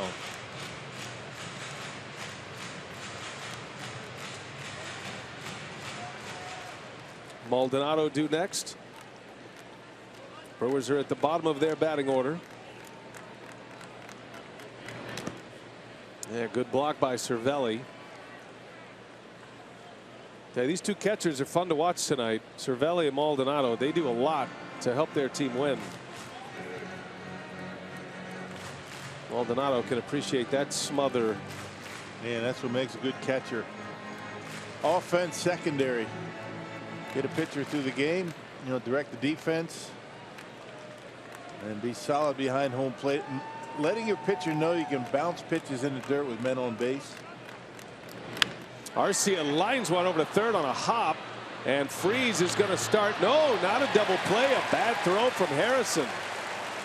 Well, that was a bullet off the bat. Freese picked it nicely. And an easy out at second. Harrison misfires to first, though, and the inning is still alive. Maybe had a little bit to do with how quickly Keon Broxton got down to second base. I mean, he heard footsteps. That's a good throw. Well, not really. I mean, the throw got there so quickly. I'm not sure that Bell had to jump off the bag like he did. I really didn't use the bag to his benefit in the stretch. Well, he is a new first baseman, and you could tell there are some growing pains there. But Harrison, there's no error charged on that. You can't assume a double play, but Josh Harrison knows he has to make that play. Yeah, the footwork of the first baseman can eliminate a lot of mistakes like that. Maybe pick up your infield on a bad throw. He did not do it that time, and it cost him an out. Looked like his foot maybe was more toward the middle of the bag as opposed to the corner, right? And it wasn't really stretching where he could have. I mean, then we're nitpicking, but I mean, You know, an experienced first baseman makes that play. So it extends the inning, and now Maldonado with runners at the corners. And if you stretch too soon, look where the foot is. He does move it a little bit, but it really doesn't use the bag to his benefit. The throw wasn't off by that much, but not able to make the play.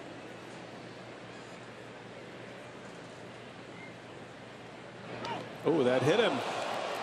Maldonado hit by a pitch. That's a good news, bad news scenario for the Brewers. You get a man on to load the bases, but that's also going to bring the pitcher up. Maldonado takes that one right in the back of the arm. Yeah, well, Vogelsong's very well. I'm not going to walk him intensely. I'm not going to make any mistakes. I'm just going to hit him. Yeah, got him in the ribs. Got him right in the ribs, and that'll bring up Garza again.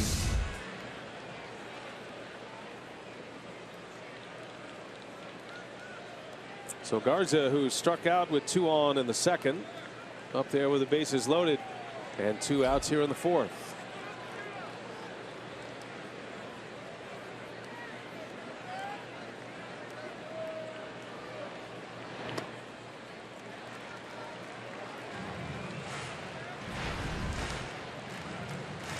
This is a spot where Garza will try to invoke his 4 o'clock pitcher's BP session right now.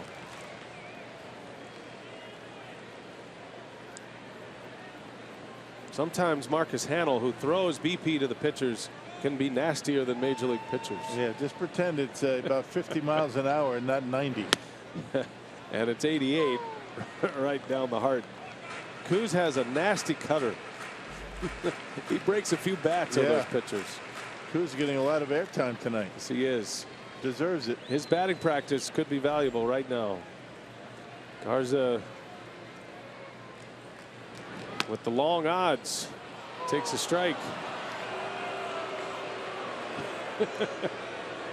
He wants to complain, but he knows he's going to go out there and pitch. Yeah. Says, all right. All right, you're going to call it on me. It better be a strike when I'm out there. That was a strike.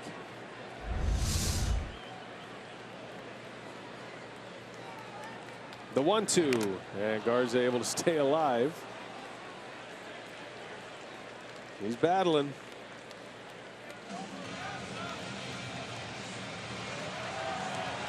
Where do you see a Garza base hit falling, Rock, at this point? Right over first base. Okay.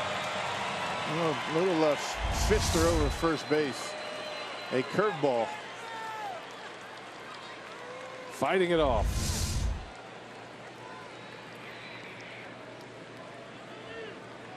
One and 2.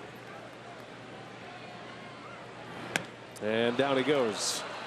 So the Brewers strand him loaded.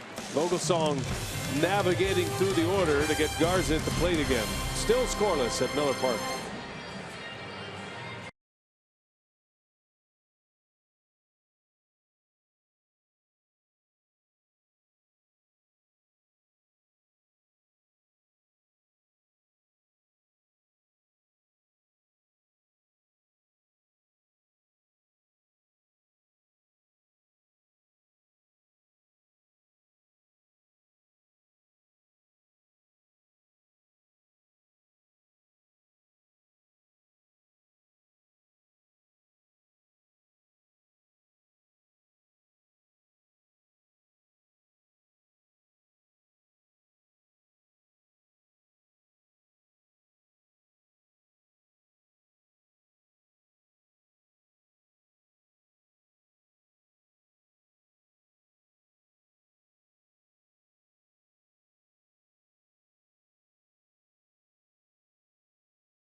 Pirates and Brewers still scoreless as we head to the top of the 5th. Time to check in with the crew and the community. Join the Brewers Community Foundation for an evening with Hank Aaron on September 24th at Miller Park.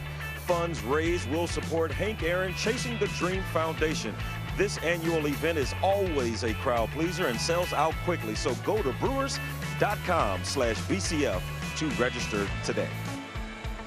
It's always one of the great events on the calendar every year. The great Hank Aaron when he comes back to Milwaukee. Those two sisters having a little fun between innings. Best of friends. Matt Garza last out and taking a few extra warm-ups. By the way, I want to say hi to our new friend Anna Little and the Little family. There's Anna. She was holding up the sign, and we said, you know what? Come on up. We just brought her up. We hung out with them a little bit. Great family. Yeah. There's her mother, and yeah, come on up, we said. That was before the game. Yeah. She got the attention of our camera operators. We came up. We signed the poster.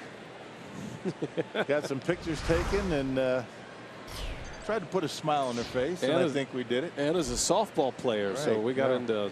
Rock was dropping a little instructional up here before the game.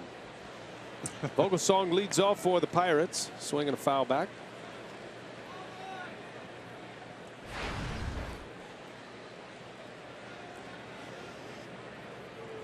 It's been a fun night at the ballpark, and a lot of folks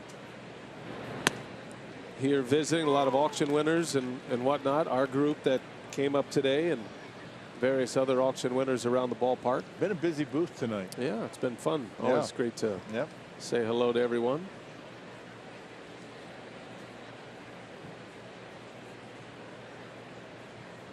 Oh, and 2 the count to the pitcher. And 1-2 Vogelsong. Don't forget, tomorrow night starts an hour earlier, 6:10 first pitch, 5:30 airtime. And then Sunday is the day game. Last game of this 4-gamer with the Buccos. There's a strikeout on Vogelsong, and that is number 7, a new season high for Garza. Another guy in the ballpark tonight with Brewers ties, Joe Block, former announcer. And he's all knotted up on television. He's doing the TV work tonight for the Pirates. There's Joe. Good to see him again.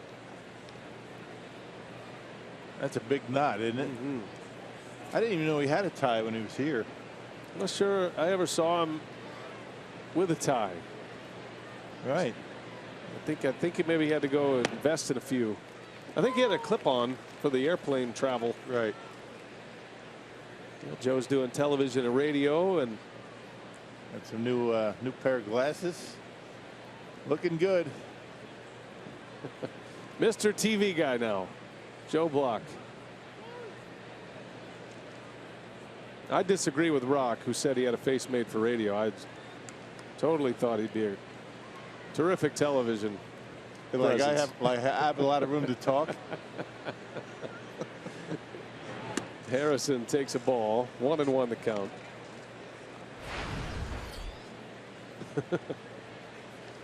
The Pirates have a broadcaster also named Rock. John Wayner. Yeah, Wayner. So you say Rock around here when the Buccos are here, and you got a couple of guys there always looking up. Turning around. Yep. Who? Me? Who's Joe working with tonight? I think he's either with Bob Walk or Wayner. I can't remember. They mix it around a little bit. There's Rock. There's the other Rock. Not the real Rock, but the Pittsburgh Rock. He was a catcher. Good friend of Dale Swain. There's the best Rock. Oh, that's nice. Well, you know, I feel bad about it earlier, trying to make you disappear. Yeah, right. What's that? It's all right. I'm here.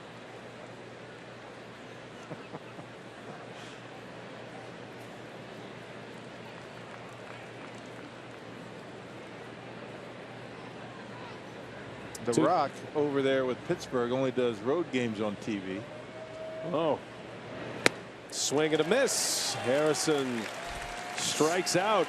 Steve Blass does games at home. Ah, very nice. Very nice. How about some trivia tonight? Carsoup.com trivia on this date, 1939. The first televised MLB game aired. Which teams played in that game? That's a big question. Yeah. Talking TV. Joe Block, his first year on TV. They've been doing it since '39. It's another place baseball has in the sports world. First broadcast. First radio broadcast in the 20s. It was the Pirates, actually. KDKA had the first ever radio broadcast.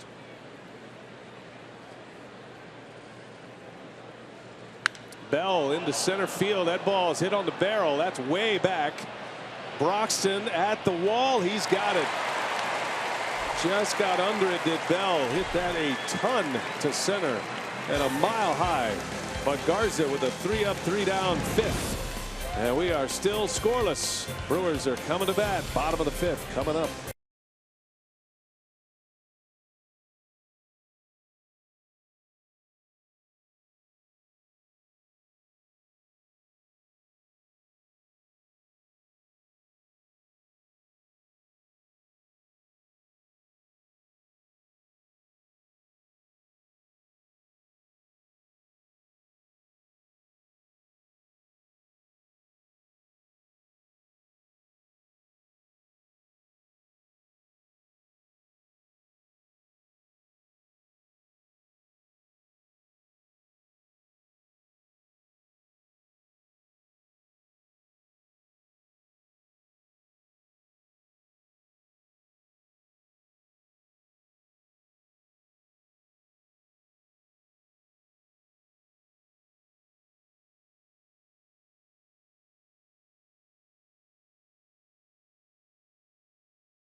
FS1, Chris Bryant, Anthony Rizzo, and the Cubs will be taking on the Dodgers. And then the Tigers tangle with Mike Trout and the Angels. Tigers are right back in the picture in the American League wild card race, maybe even the division race. Action begins tomorrow, 2 p.m. Central on FS1. You can watch it live on Fox Sports Go. Ryan Vogelsong back to work. Jonathan Villar leads off. It is the third consecutive at-bat where he has led off. He's 0 for 2 tonight. Brewers have stranded 6, but Vogelsong has very smartly worked through the lineup, especially the bottom of the order, to get Garza at the plate with men on base and 2 outs. Garza alone has stranded 5 and has struck out to end 2 separate innings, and that's just good pitching, good lineup management. Yeah, especially after starting the 4th inning, hit walk, a couple of men on with nobody out. 0-2 to Villar. Slaps it foul. Might have broken his bat.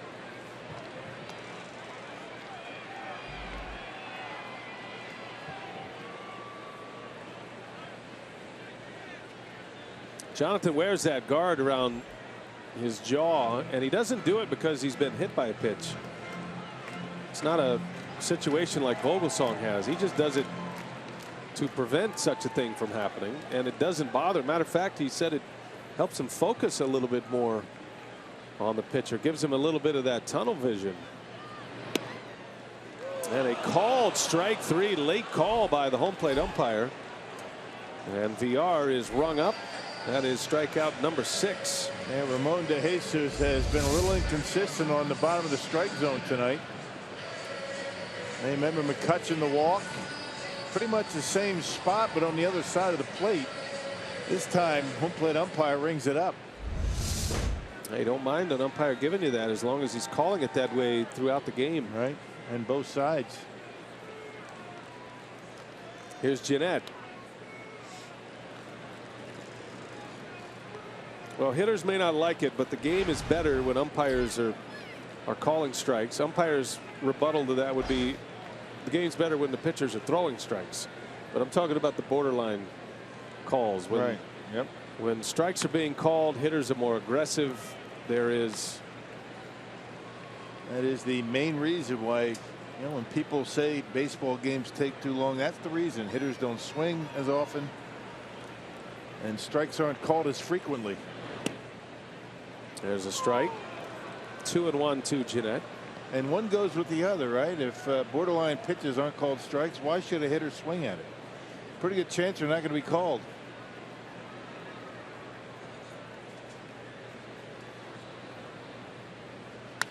Jeanette rolls one through, a base hit. On a 2-1 pitch. Jeanette with a single with one away and a man on for Ryan Braun. Yeah, fastball that Vogelsong missed his spot. It was supposed to be away, ended up middle in. Check it out. See where Cervelli's setting up.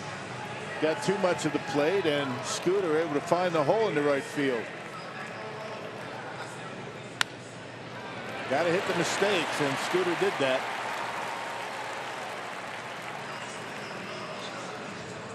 Third hit for the Brewers. All of them singles. Braun, Carter, and Jeanette with the base hits.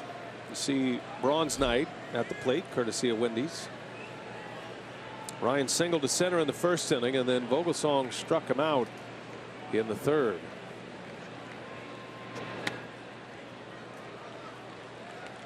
Third time through the batting order. And the Brewers hoping to strike here. Scoreless game, bottom 5. A 3-2 Pirates win last night in 10 innings. Had a very similar feel.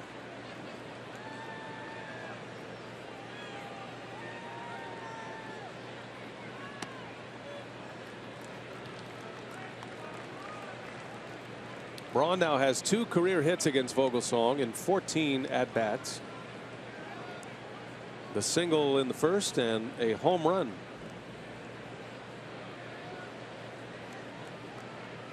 Braun's having a huge month of August.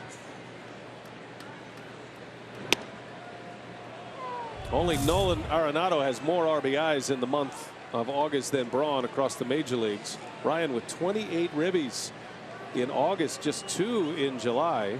There's your bar chart. The bar chart, you're right. Yeah, I mean, right? We got all the charts covered tonight. They're working tonight. Spray chart, pie graph, now the bar chart. Well done. Wow. Truck's on fire tonight. Yeah.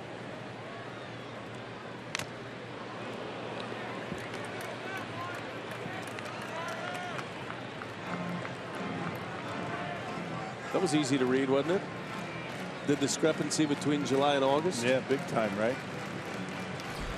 Real small bar for 2 runs, 2 RBIs, real big line, big bar. Yeah, that's it.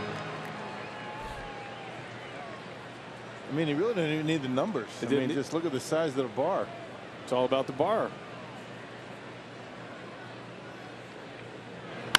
Braun chops one to third, Freeze to second, out there. Throw to first is in time. And that was nicely turned by Harrison that time. It goes around the horn. 5-4-3 double play to end the inning. 2 pitchers going along well tonight, Garza and Vogelsong.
It's been a night for the pitchers so far. Ryan Vogelsong, 5 shutout. Garza the same, each giving up 3 hits. Garza has a season high for strikeouts with 8. And he's one off his top mark as a Brewer pitcher. Vogelsong with 6 punchouts this season. This is only his 5th start since coming back from the disabled list. Defensive swing, a slow roller, and it's bobbled by VR. Oh man, Jonathan had an out right in front of him. Really didn't need to hurry it to first because McCutchen took so long to get out of the box. And McCutchen's fast, but VR had all kinds of time. That'll be an E5. And you just can't make mistakes like that with the top of the order up or the middle of the order. It does take McCutchen a while to get out of the box, and VR for some reason feels like he has to rush it and in and out of the glove. Realizing that that could be a big mistake in a scoreless game. That's error number 23 of the season for VR. And an area he needs to tighten up. He is an excellent defender. He gets to more than most do, but a lot of errors, and a little bit of that with the position change, but that was an unforced error there. So here is Polanco now. Last time up, Polanco hit a stinging ground ball to Jeanette. He'd take another one of those with Garza. That would turn into an easy double play in this spot. Yeah, that was with the bases loaded. It's been the biggest threat of the night by the Pirates. Other than that inning, they have not had a runner in scoring position tonight. And there's a ground ball. What a play! Villardas, oh, he throws it into right field. And McCutchen is up and on his way to third base. Man, oh man, VR. He is in a bad way tonight. What a fantastic play, and could have started a double play. Another error. Once again, trying to be a little bit quick, thinking he might be able to double up Polanco, who runs well.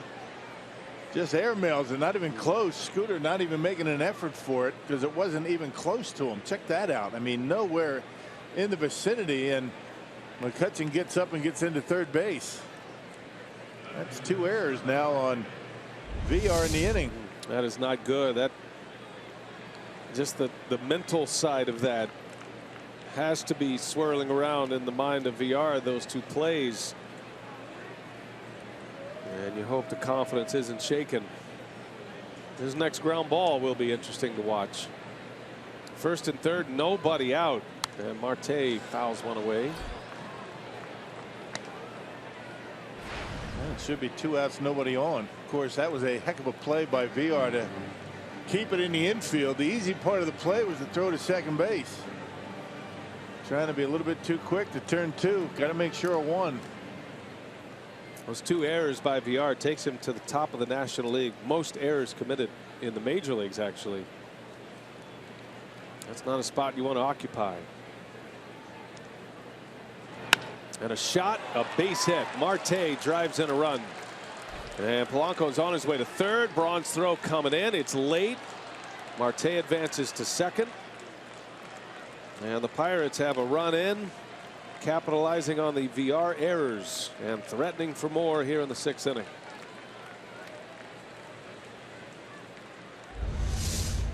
And it's going to be a double for Marte. Hits that one hard down the line. Or is it a single and he goes to second on the throw? What's it going to be? In any event, Marte drives in the first run of the game, and Polanco gets into third base. That's scored as a double right now and an RBI. 1-0 Pirates. Second and third, infield in. And David Freese at the plate.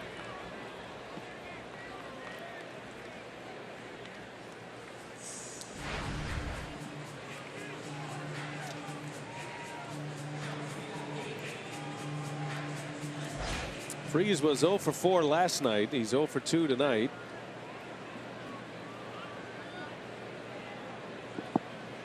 He's had a good year, though. 271 hitter this season. 351 on base percentage. And Brewers have the infield in, realizing the offense hasn't been really doing a whole lot. Very risky with nobody out to bring the infield in, but that's where Craig Counsell feels his offense is right now. 2 runs in yesterday's game and have not been able to get a run on the board yet tonight. Second and third, very risky. This is a spot where Garza could use a strikeout. 0-2 and a swing and a miss. Down he goes. He gets the strikeout and a good block back there by Maldonado. And there's out number 1. Well, but slider's been his out pitch all night. That pitch in the dirt. The tag by Maldonado, and David Freese didn't even bother running. Well, one move right here would be to walk Cervelli, load up the bases. See what the Brewers do. Cervelli had a 2-strike single off Garza last time up. And Counsell is going to issue the intentional pass. Brewers have activity in their bullpen. The former Pirate, Rob Scahill, getting loose.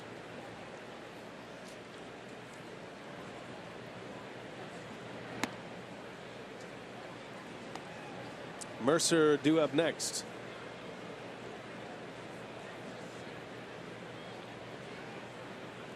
Brewers are going to take a chance at a double play ball, perhaps, to get him out of the inning.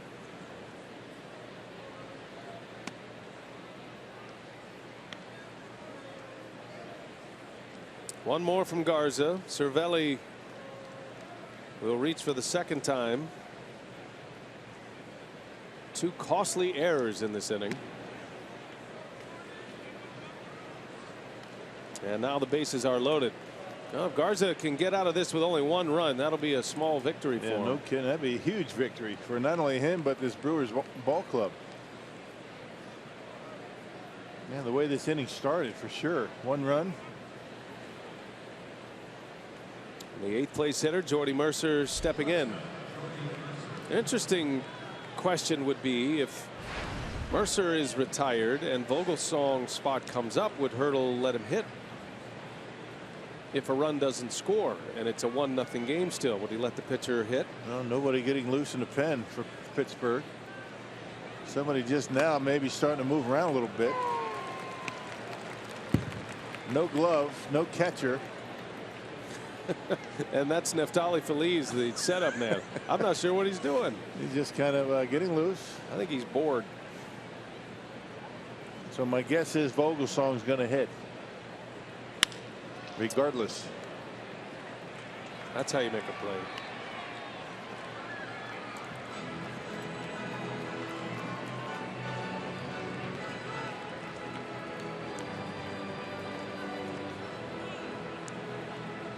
Well, it's an easier decision to make with a lead. It's all part of the National League game, though. Right. Scoreless game might be different. 0-2 the count. Mercer has struck out twice.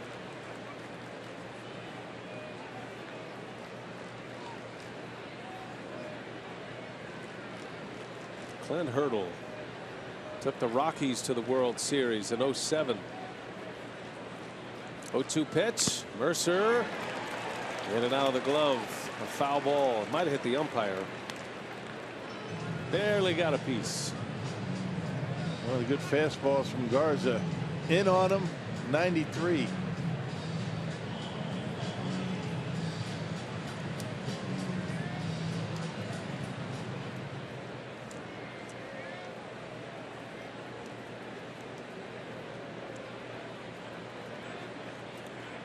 Do it again. Another 0-2.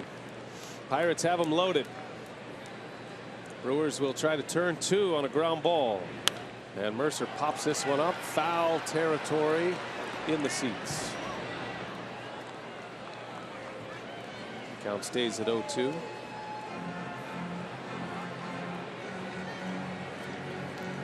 Garza approaching 100 pitches. Deserves a much better fate in this inning. Back-to-back errors by VR. Derek Johnson and Craig Counsell, pitching coach and manager, talking through this sequence. Scahill's ready in the bullpen. There's a way out of this inning for Garza, but the hitter at the plate is the key piece to the puzzle. Pitcher due up next. 0-2 in the air, left center. That is way back. Braun at the wall. Braun can't get it. A home run, a grand slam. Jordy Mercer. One swing of the bat totally changes this game on an 0-2 pitch.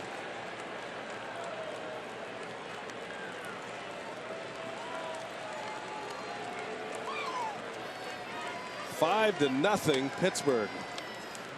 Yep, an 0-2 slider. And Jordy Mercer knocks it out of here after striking out 2 times.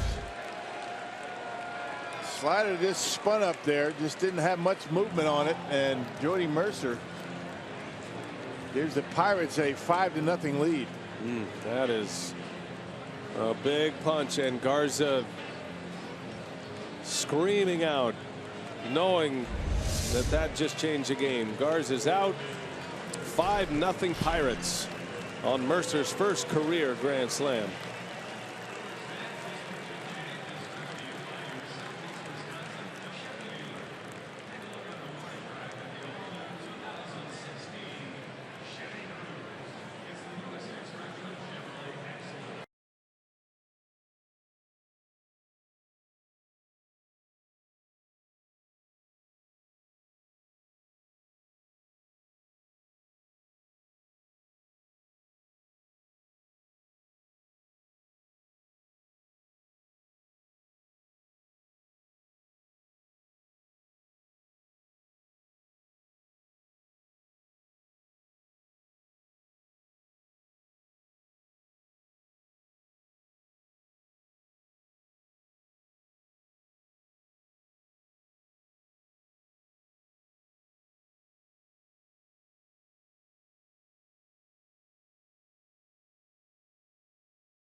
Well, that inning evaporated like a flash.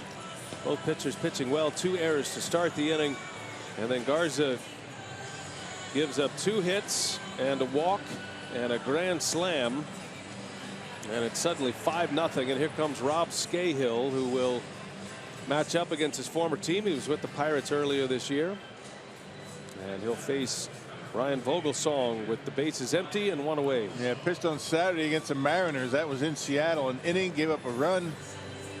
Called up on August 8th from AAA Colorado Springs after being claimed off of waivers by the Brewers from the Pirates back in July. I'll tell you a couple of things that sting about this inning. Those 2 errors for sure, but an 0-2 grand slam to the number 8 hitter. Well, on a hanging breaking ball.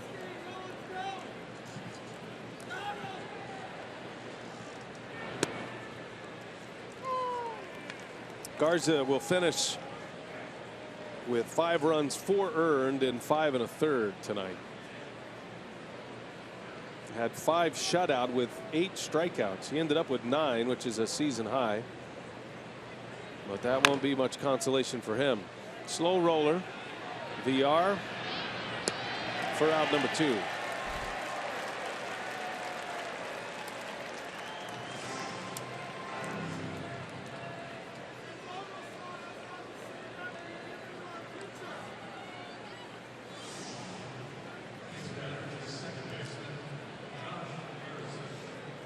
Tough inning for Garza. Deserved better. But he did make the mistake on the 0-2 pitch.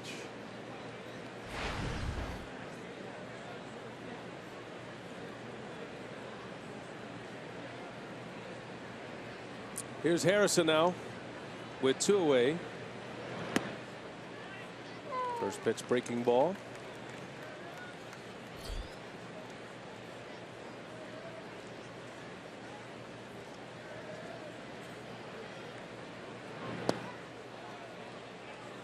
Scahill, you figure, has a lot he wants to prove tonight.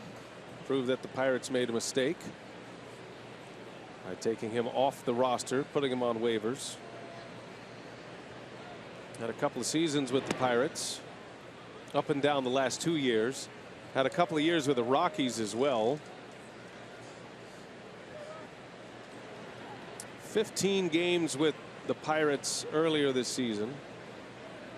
He spent a little time in AAA as well.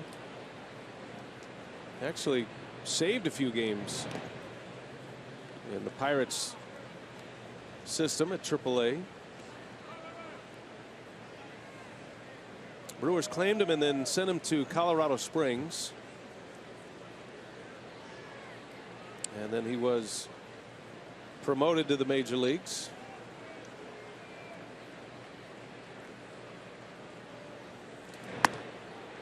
Harrison draws the walk, and the Pirates have batted around here in the 6th. Scahill basically, 2 pitches. He's got a running fastball, 94 miles an hour, and a slider to go with it. Ideal for the bullpen. May wonder if he's going to be able to give Greg Counsell a couple of innings here tonight.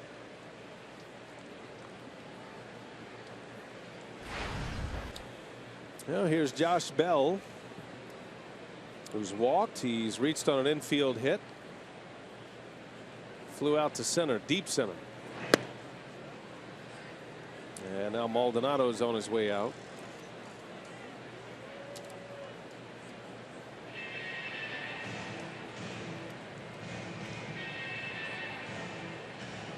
Jordy Mercer, first career grand slam on an 0-2 pitch.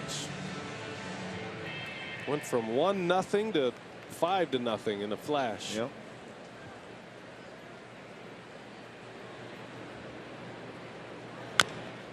Little tapper. Scahill's got it, and that will retire the side. Well, for Mercer, an inning and a moment he won't soon forget. A grand slam makes it 5-0 Pittsburgh.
And infield coach Carlos Subero trying to pick him up.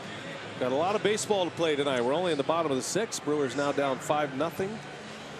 Let's take you back to our Carsoup.com trivia on this date, 1939, which was Rock's second year in the league. The first televised MLB game aired.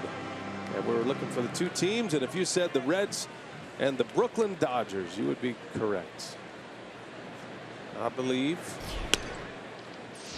Red Barber called that game, or was part of that broadcast team, who preceded Vin Scully. It's basically been Red Barber and Vin Scully since the 30s in the Dodger organization, which is mind-boggling. And very sad that Vin Scully will be done after this year. Gonna miss him. Yeah, for sure. 67 years. Not just going to Los Angeles and seeing Vin Scully in the press box, but listening to him do games at home. It's end of an era, the best ever. Vin Scully. There'll never be another one like him. He was gracious enough to give us an interview when the Brewers were in LA, and that was a great memory. He talked about Milwaukee, and he remembered coming to Milwaukee in 1953 with the Braves here, and was just in awe of how the fans reacted to every play, every batted ball. Even the pop-ups were being cheered upon as if they were home runs. As Carter draws a walk, good way to start the 6th. Hey, there's another all-kid giveaway coming up on Sunday. All kids 14 and under get a Brewers chest protector backpack courtesy of Quick Trip. Reserve your spot today at Brewers.com.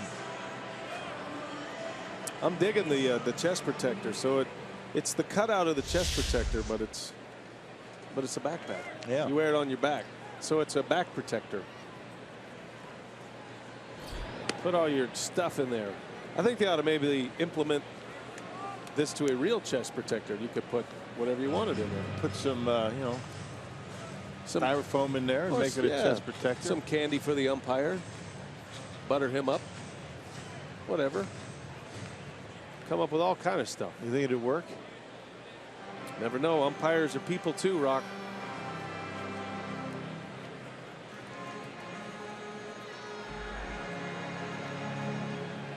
And a visit to the mound by Cervelli. This is a spot where the Brewers need a quick strike. They're down 5-0. In a very quick turn of events in the top of this 6th inning. So it's a scoreless game going into that 6th. By the way, the official scorer, Tim O'Driscoll, has deemed that all 5 runs Garza allows are unearned in this game. A small consolation for Garza. Unearned, but they count. Neuenhuis lifts it in the air to left. And there's out number 1. Meanwhile, Ryan Vogelsong at 39 years of age is just rolling right along. Well, he, coming into the game, everybody was saying doesn't throw very hard. He tops out at about 90, but mixing it up extremely well. Fastball, cutter. We talked about the curveball, maybe a changeup or two, but really good on the corners. The Brewers have had a couple of scoring opportunities against him, the 2nd and the 4th, but the pitcher ended up making the last out. That was Matt Garza one time with the bases loaded. Coming back from that horrific injury in May when he was at the plate, got hit by a pitch in the eye and required surgery, and a long road back for Vogelsong. This is just his 5th start. His last 4 have been terrific in the Pirates starting rotation. His ERA as a starter before tonight actually was 2.05. Broxton, a swing and a miss.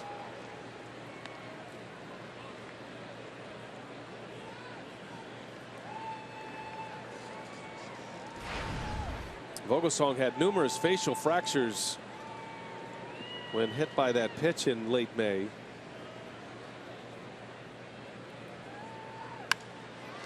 Out in front of it, but hit a long way. McCutchen on the run, can't get it. And it one hops up and out. That'll be a ground rule double. And that actually works against the Brewers. Carter looked like he was going to score easily on that. But Keon Broxton off balance, able to hammer one over the head of McCutchen. And just watch the hands. He's able to keep the hands back. He might be out in front with everything, but the hands stay back. And that's almost like Chris Carter-esque right there. The way that ball jumps off his bat. Keeps the bat in the hitting zone a long time. And over the head of McCutchen, who was playing relatively shallow for Broxton. One hop, it's off the batter's eye, and Brewers have second and third with one out. And Clint Hurdle is going to make the move here. So Vogelsong out with one out in the sixth, and a pitching change at Miller Park.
But two runners that are his responsibility, and Clint Hurdle is going to go with his sinker ball specialist, his ground ball pitcher, Jared Hughes. Yeah, gets the line. Has a good two-seam fastball that runs down and in to right-handers.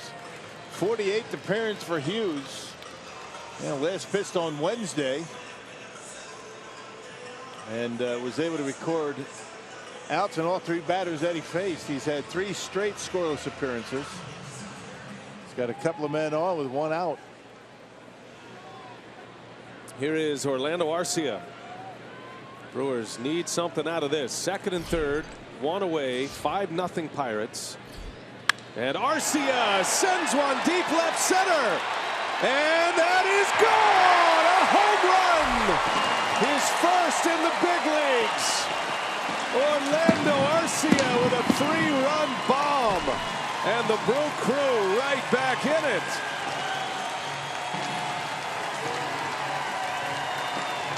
Well, so much for your ground ball pitcher. How about Arcia picking on the first pitch?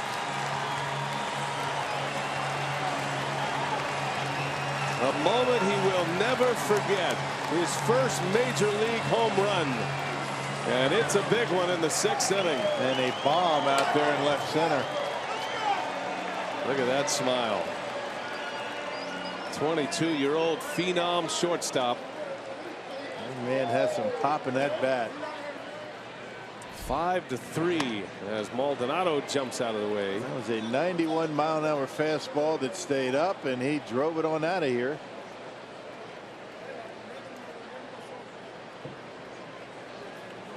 He had been mired in a long slump prior to a pinch hit appearance on Tuesday. He was in a 3-for-34 slump. He was frustrated. Counsell got him out of the lineup. Those are great reactions in there, huh? Counsell took him out of the lineup Tuesday night, but he had a pinch hit appearance. He drove a double into the gap in right center. Brewers had a comeback win that night, started by Arcia. 2 hits the next day. Yeah, starting to get it together. The only way you can relax at the major league level, you can play all the great defense that you want. Well, the only way you really relax and settle in is when you start to hit. And starting to hit, he is. Check this out. There's that two-seam fastball, just kind of flat. Arcia with a big swing, the big finish, and knocks it out of here. And the Brewers with a 3 spot in the 6th. Good for him. Congratulations. Home run number 1. Well, that baseball ended up in the netting up there. The Brewers will certainly be able to get that ball back, and that'll be on his trophy case for a lifetime. His first big league home run. Orlando Arcia. Well, Hughes gives up the homer, gives up the walk. Suddenly the Brewers have the tying run at the plate here in the 6th inning. Yeah. Ray Searage trying to calm down his pitcher. I think that home run by Arcia shook him up a little bit. He walked Maldonado on 4 pitches.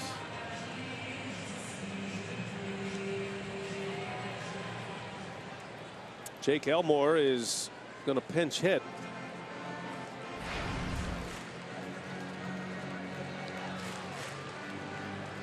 So Scahill pitches 2/3 of an inning, and he'll be lifted.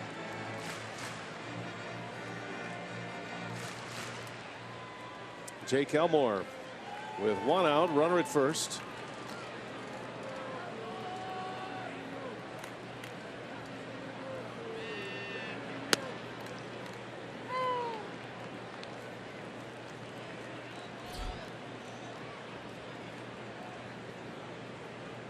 You wonder if he even felt his feet under him running around the bases. Your first home run? Probably not.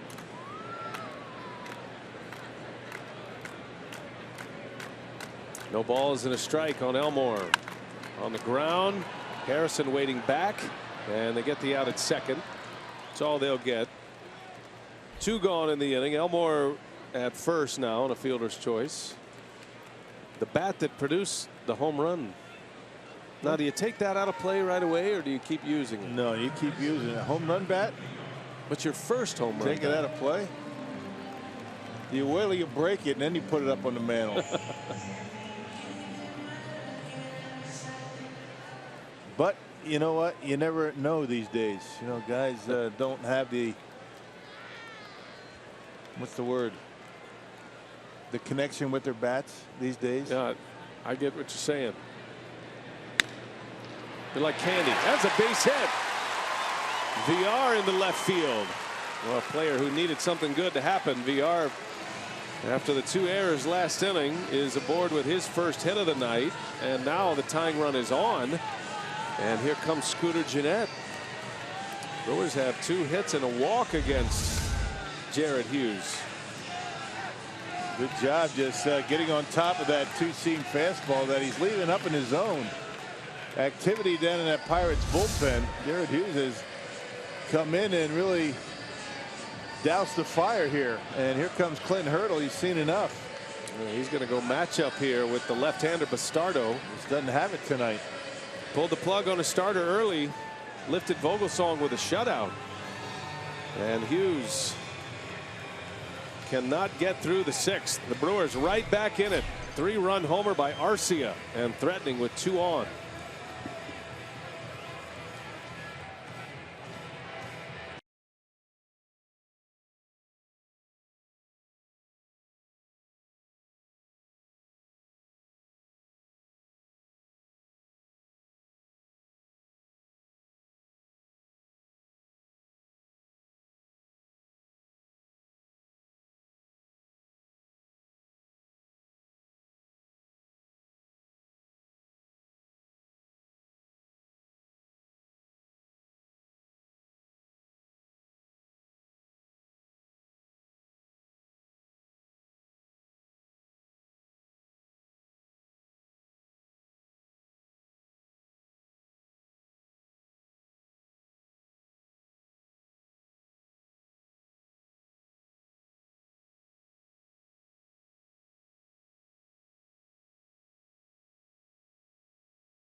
Looked up at the board. They revealed the distance on that home run at 408 feet. Peralta reliving every moment of it with Arcia. Good sight right there. So Hurdle is going to play matchup here with Scooter Gennett coming up. Antonio Bastardo, who was the winner yesterday, is in early here tonight in the 6th inning. Yeah, scoreless 9th inning last night here at Miller Park. Couple of strikeouts and a walk. Been a little bit better against right-handers than lefties, but lefties only hitting .244. Good test for Scooter Gennett. No activity in that Pirates bullpen, so Bastardo's in here. Scooter Gennett can reach. It's going to be Ryan Braun against the lefty. 2 on, 2 out. Gennett 1 for 3. He's hit lefties well this season, having his best year. In his first year, he's actually gotten a chance regularly to face lefties. Let's see if he can deliver in the 6th. The Brewers are down a pair. And Gennett chasing a high fastball. It looks good, but it is hard to get to. Yeah, close to the eyes. You see it well.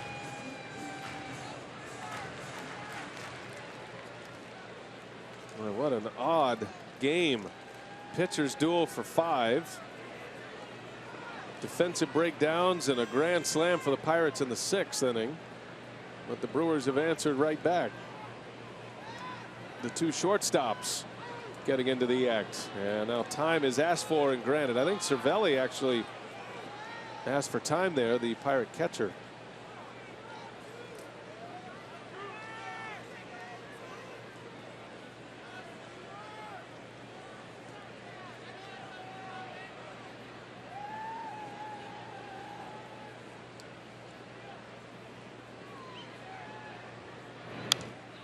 Gennett down in the count 0-2 now.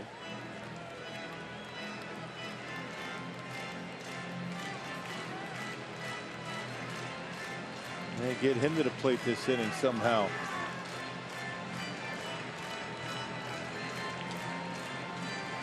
Elmore's out at second. He reached on a fielder's choice. VR had a base hit. He's at first. Jonathan VR runs well at first. He's the tying run. Scooter trying to battle 0-2. And in the dirt.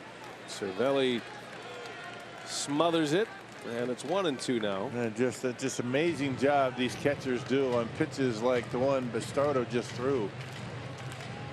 That thing bounced in front of home plate. Kind of came up and able to get in the chest protector.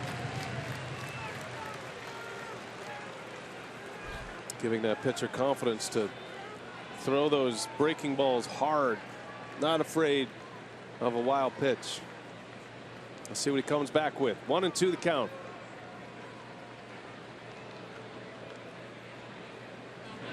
And a fastball right by him. Gennett strikes out. The matchup play worked for Hurdle, but the Brewers get a big bang from their 22-year-old shortstop. Home run number 1 in his big league career. A 3-run blast, and the Brewers are right back in it.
the Brewers right back in it here at Miller Park. And keep up with Orlando and the rest of the Brewers wherever you are with MLB.com at bat, the official app of the Brewers, featuring live broadcasts, scoring updates, breaking news, and more. Download At Bat today, free for your smartphone or tablet. Arcia had 8 home runs at AAA Colorado Springs this season. Not considered a power threat, but he's got a little pop, and he just launched that one 408 feet. Blaine Boyer is the next man up for the Brewers out of the bullpen. Scahill cleaned up the 6th inning after Garza was lifted. And so now Boyer is out there to try to keep the Pirates at 5 as we start the 7th. Yeah, 51st appearance for Boyer. Last pitched on Thursday against the Rockies, a scoreless inning. Got to keep the Pirates off the board. They got the middle of their order coming up. McCutchen leads off, a wave and a miss. McCutchen started last inning. It was an error by VR, opened the floodgates.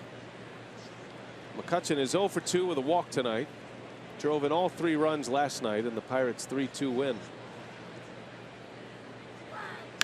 And a line shot, base hit. Braun trying to cut it off, cannot, and this is going to be extra bases for McCutchen. He has found his swing in Milwaukee. Yeah, got a breaking pitch up that Boyer, and McCutchen able to wait back and hook it down the line and left. A lot of times you see McCutchen go to right field on that pitch. We talked about that. He's not going to right as much this year as he's done throughout his career. Hooks that one down the line for a leadoff double.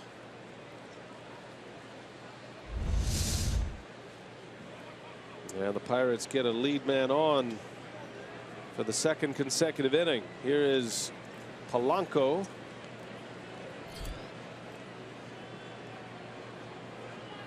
He's 0 for 3 tonight.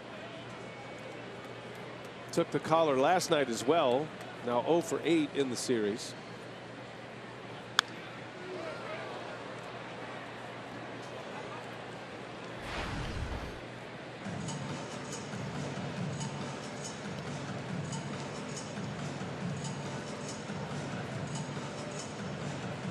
Pirates, after their win last night, 3 games over 500, 64 and 61. Cubs are running away with the division, but the Cardinals and the Pirates are both fighting for the 2 available wild card spots. Coming into play tonight, San Francisco had the top spot, clear a game and a half on the Cardinals, and then Miami continues to play well with key injuries there, with Giancarlo Stanton being down. They're just a game and a half back, and then Pittsburgh 2.5 back, but just 2 in the loss column. Yeah, we've been talking about how do the Cardinals do it year after year, all the injuries, right? Matt Holliday out, but the Cardinals right in there.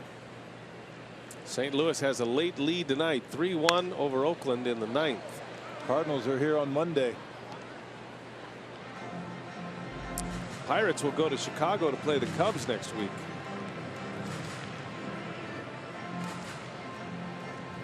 Well, it's going to be a great finish. However it goes, there are a lot of teams in the picture.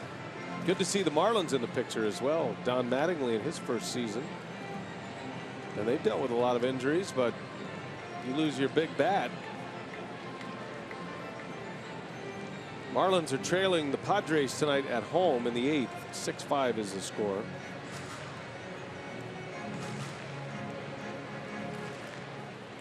They acquired Jeff Francoeur, by the way, the other day. He's in the lineup playing right field for the injured Stanton.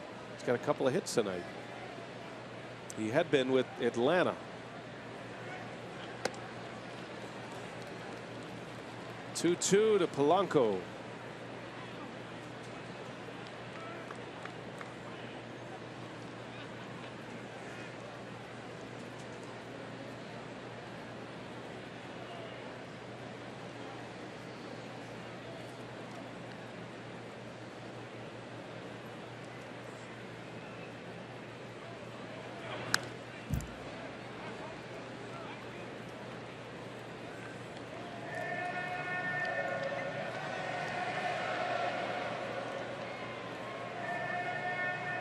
McCutchen with a leadoff double.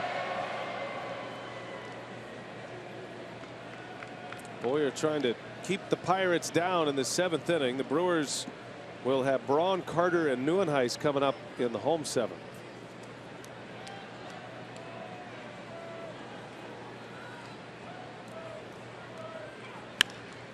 Yeah, it can't be falling behind much further because the good part of this Pirates bullpen is coming up.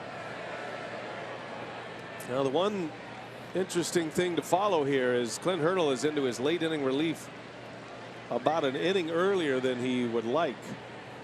Brought in Bastardo to face Jeanette. He's got Felipe Rivero, who pitched last night. He's got him loosening in the bullpen. Yeah, the velocity guys are still out there in the bullpen.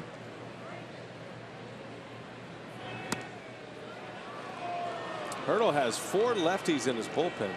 One of them is his closer, so you don't play matchup there, but he's got Bastardo, Rivero, and Jeff Locke,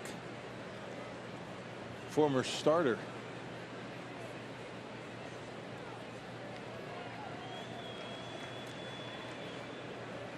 Long battle here between Boyer and Polanco. 3-2 the count.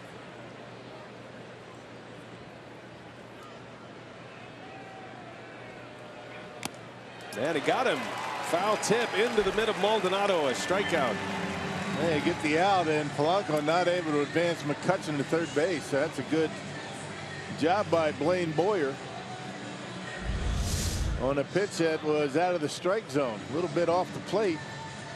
An 8-pitch battle won by Boyer.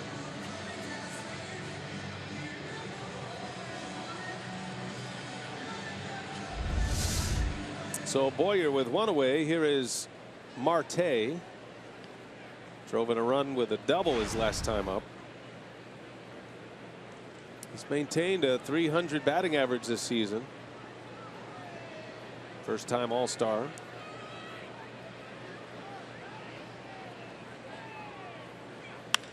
And a liner to left. Sinking liner. Braun coming in. He's got it. On the first pitch, Marte lines out. 2 gone in the inning. Man, it looked like a slider off the end of the bat. Very similar to the pitch that McCutchen was able to hit for a double. This time Marte a little bit out in front of it. A sinking liner that Braun was able to haul in. And here's David Freese. Freese was the MVP of the NLCS 2011. Brewers fans remember it well. Killed the Brewers in that NLCS that year. He hit .545 against the Brewers in 6 games. He had 12 hits in 6 games, had 3 homers, and 9 RBIs in that series. He then would go on into the World Series and win the MVP of the World Series as well. Cardinals over the Rangers that season.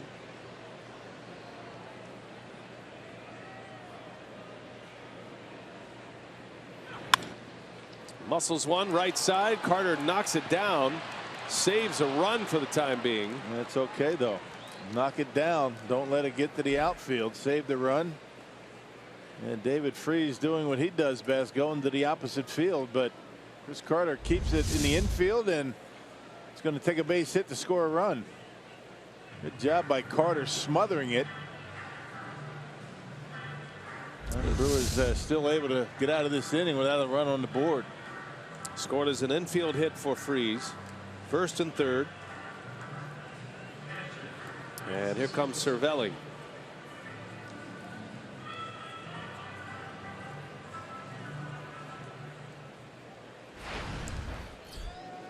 The former Yankee Francisco Cervelli came up as Jorge Posada's backup. Found his way to an everyday job with the Pirates the last 2 years.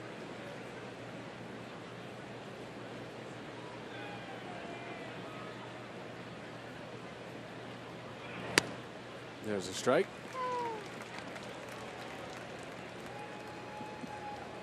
And a guy that makes a lot of contact. These are dangerous type hitters in these situations.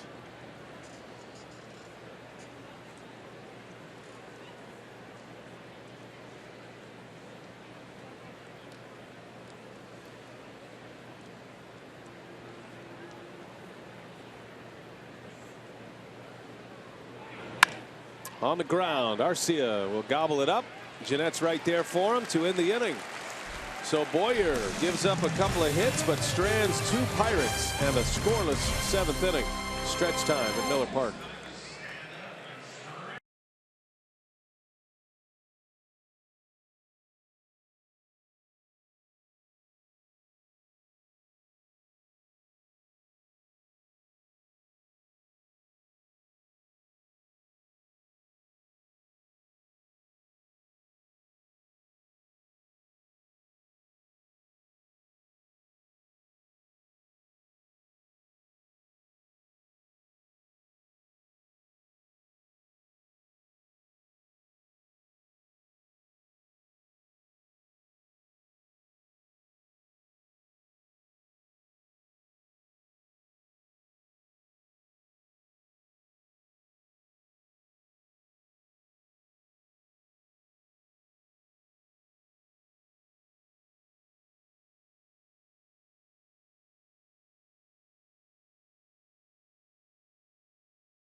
Down 2 runs to the Pirates. It's 5-3. All 8 of the runs coming in the 6th inning. Sean Rodriguez will play first base as Hurdle tightens up his defense.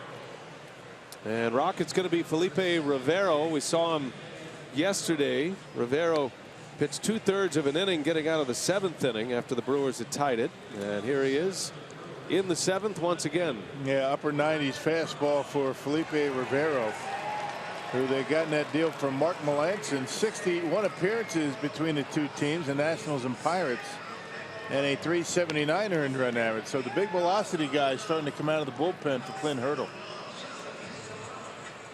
Well, Ryan Braun, one of the best hitters against left-handed pitching this year in the National League. His overall batting average is .317. Against lefties this year, Braun is hitting .361, which is second only to Martin Prado. Prado's hitting .431 against lefties this year. So a good matchup. Brewers need a base runner. They've got the lumber coming up. Carter is on deck.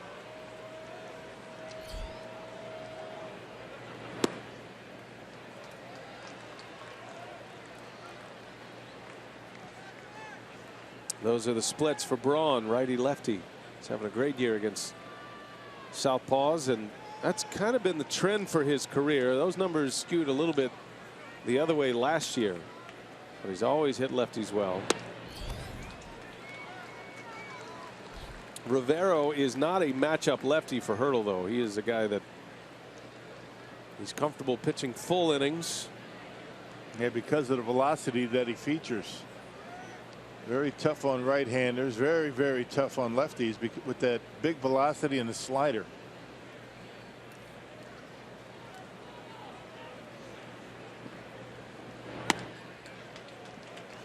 And he's missed again. 3-0 the count.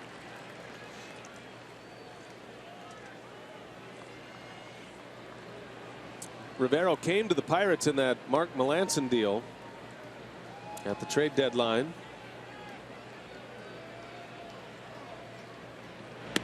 And the Pirates put him right in the mix right away. 2 for 1 in that deal. Melancon, a closer, goes to the Nationals. They parted ways with Jonathan Papelbon. Pirates got 2 back while in a pennant race, or while in a wild card race. Unusual, isn't it?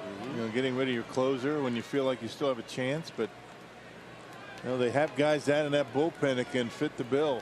Right now it's Tony Watson. If he can't do it, Feliz can do it. Not so sure this guy couldn't either.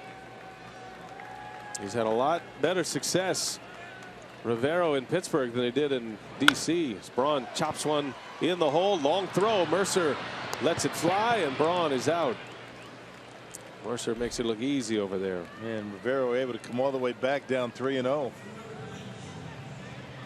One away. Ronnie beat one into the ground his last time up. That double play to third. This one is short. And Jordy Mercer with a long throw gets him by a step.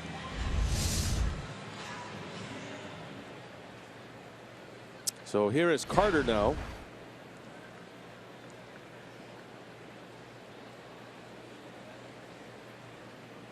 Carter has singled. He has walked. His single in the fourth was a line drive to left.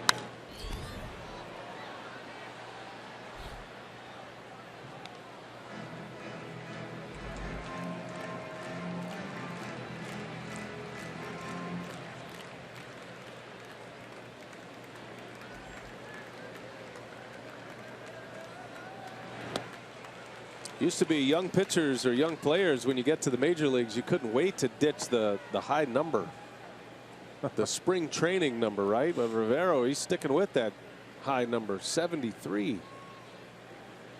Aren't many 73s running around. No.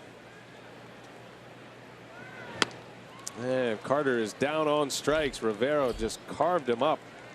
Fastball. 2 up, 2 down. And a couple of changeups, I think. That last one at 88 miles an hour. Check it out. Yeah, changeup off the outside corner. It's pretty nasty. Native of Venezuela. It's only 25.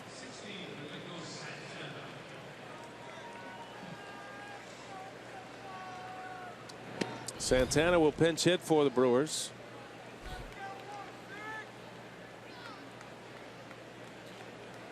Hitting for Neuenhuis, trying to get away from the lefty-lefty matchup. Brewers down 2, need a base runner.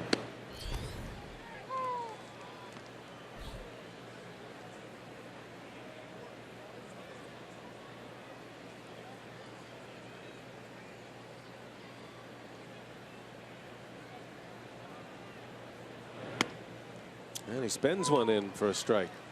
You look at his stuff, Rock. Fastball in the 95+ range. He's got a changeup, a little slider or slurve, whatever he's calling that. Changeup's a really good pitch to the right-handers. And he strikes out Santana. There's the change, and a 3-up, 3-down inning with back-to-back strikeouts of Carter and Santana. Pirates may have found something here in Rivero.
Milwaukee Brewers baseball on Fox Sports Wisconsin is brought to you by Miller Lite, the original light Pilsner.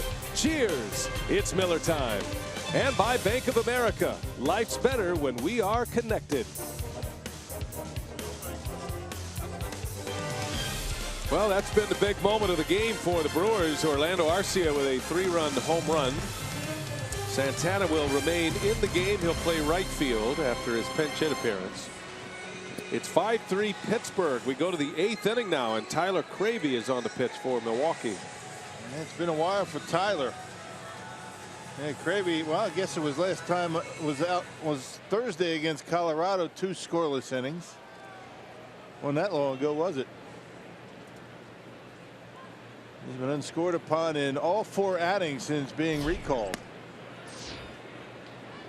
All depends on perspective. We haven't seen him in a while. Right. We weren't on television the last time he pitched, but that's not our fault. That was actually Wednesday. If he didn't pitch while we weren't on television, then he didn't pitch. Well, yesterday was Thursday, right? That's right. Pirates. That's right. So it was Wednesday against the Rockies. Right.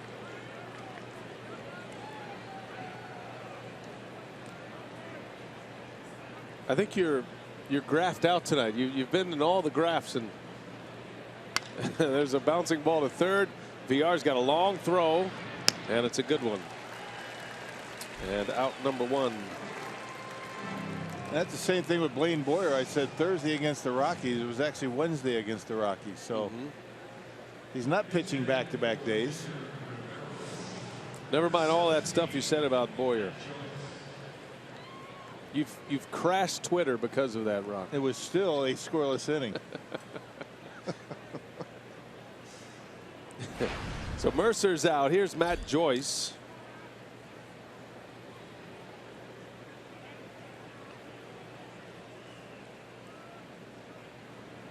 Joyce, a pinch hitter, former Tampa Bay Ray. Joyce has been a good pinch hitter for Hurdle this year. 283 average, has 4 homers. He's walked 15 times as well. That ball's hit in the air deep right center. Long run for Broxton, but he's got it for the out. 2 gone in the inning for Cravey. Miller Lite, what's on tap? Tomorrow, 5:30 airtime. 6:10 first pitch. Jameson Taillon, the very talented rookie and big prospect for the Pirates. Jimmy Nelson for the Brewers. Our Miller Lite, what's on tap? Kip Moore concert after the game. Kip Moore's going to join us in the 2nd inning. I wonder if he'll bring his guitar, maybe sing us to commercial. Harrison looking to bunt his way on. Last year was Joe Nichols in a post-game concert. Did you interview Joe Nichols? No, he didn't come up. That's unfortunate.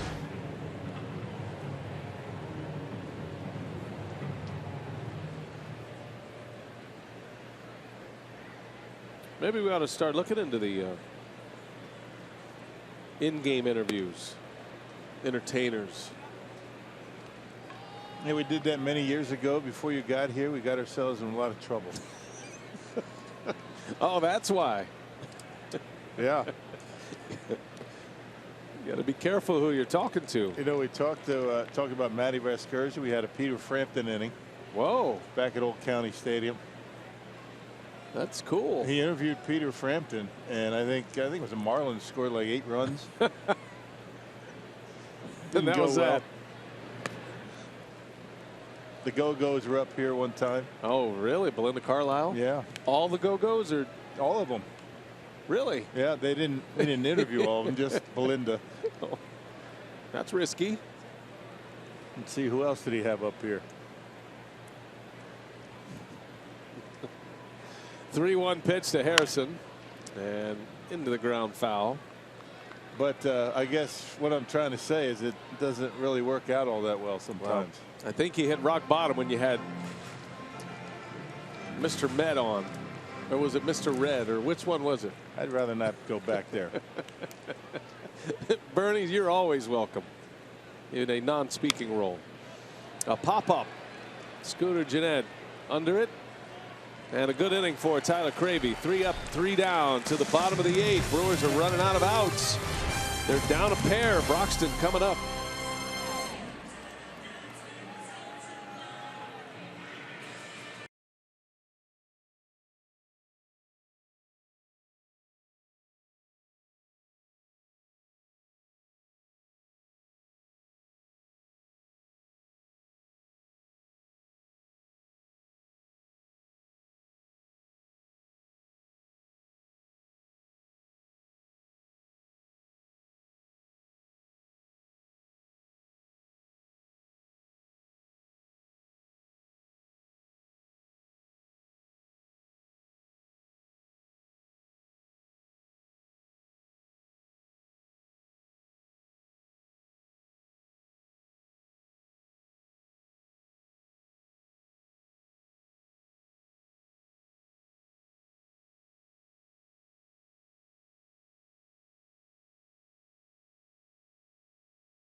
In this game, a grand slam back in the 6th inning, and that has given the Pirates a 5-3 lead. We go to the bottom of the 8th. Second batter up out of the Young Guns. It's Broxton, then Arcia. He had his first big league home run, Davey. Yeah, boy, what a thrill it had to be for him. You know, he and I have something in common. What's that, Davey? My first big league home run was a 3-run homer, too. There you go. Yeah, how about it? And I still remember it off Sonny Siebert. So this is something that's going to be with him forever. All right, now this was in his first month of the majors. What year did you hit yours? My 3rd year. There you go. All right. All right, we're ready for Brewers Live post-game report. Let's see if the Brew Crew can rally, guys. Okay, thanks, Craig. Good memory. See, you never forget your first home run. Davey Nelson remembers his in his 3rd year. That was a long time coming for Davey. Neftali Feliz is on the mound. He's the Pirates setup man. He was terrific last night. Brewers are going to have to go through Feliz and Watson if they're going to come back in this one, down 5-3. Yeah, Feliz struck out the side. He got Gennett, Braun, and Perez. Went through the heart of the Brewers' order in last night's game.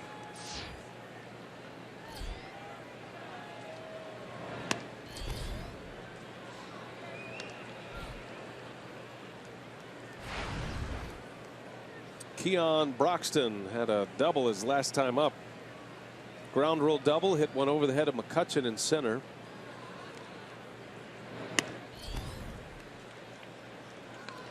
Keon's been on all 3 times. As a double, a walk, reached on a fielder's choice.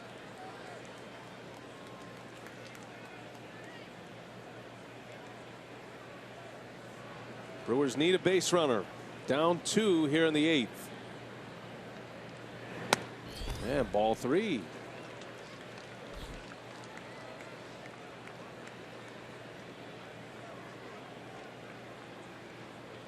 Fastball slider for Neftali Feliz, who certainly has a lot of closers experience. And just like Felipe Rivero starts his first hitter down 3-0.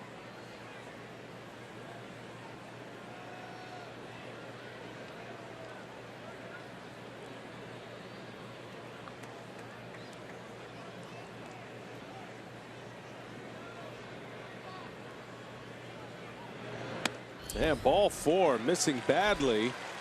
And Broxton is on, and now the Brewers will bring the tying run to the plate. And it is Orlando Arcia, his last time up. Did not miss with 2 on. Arcia launches one into the Brewer bullpen. 408 feet it was measured. And home run number 1 of his major league career. Feliz has allowed 9 home runs this year, all out of the bullpen.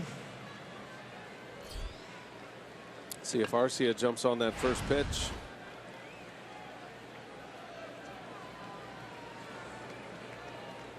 "5-3 Pirates."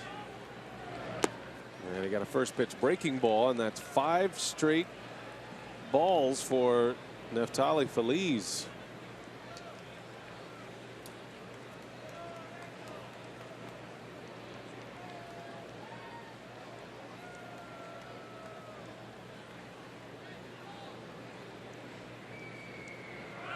Runner goes. Broxton got a great jump. He's in there with a stolen base. Well, that is risky. Down 2, but Broxton has only been caught once all season, and he has stolen number 19 on the year. Yeah, almost automatic for Keon Broxton. He's been that good this year. Good throw by Cervelli. Just got a good jump off of Feliz. 13 for his last 13. And 19 out of 20. Only catcher that caught him was Buster Posey back on June 14th.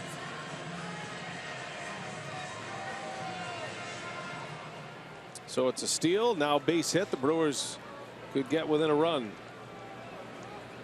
6 consecutive pitches out of the strike zone for Feliz.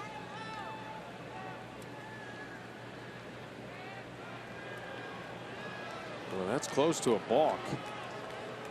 You can fake to second. It's the only base you can still fake to, but Feliz barely got his lead foot on the other side of the rubber there. Right, yeah.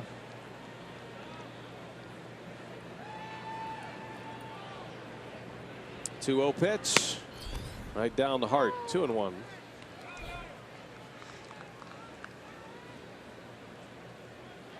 We see Arcia pull the ball like he did for that home run. He's been driving the ball to the opposite field. That's where his double came the other night against Colorado in the comeback. It'll be a little tougher to pull a baseball with Feliz. 96 miles an hour. Arcia questioning that call. And we're at the bottom of the strike zone. That low strike has been very inconsistent for the home plate umpire tonight, but there you see it, number 4. It catches the edge. Pitchers will tell you they got to have that spot. So back-to-back strikes for Feliz. And Arcia trying to go the other way. Yeah, the home run that he hit was a fastball from Jared Hughes at 92. 96, a bit different. Arcia had a double yesterday. Pulled one down the left field line. 2-2 the count. The speedy Broxton at second. And Arcia strikes out. A little twist in the motion of Feliz. Yeah, we saw him do that last night, but there wasn't anybody on. Doing it with a man at second base. You think he's coming right to home plate, then he gives you his back and then throws one right on that outside corner to get him. First out of the inning. And here comes Maldonado now. Feliz, through his first 6 pitches out of the strike zone, he's come back with 3 consecutive strikes.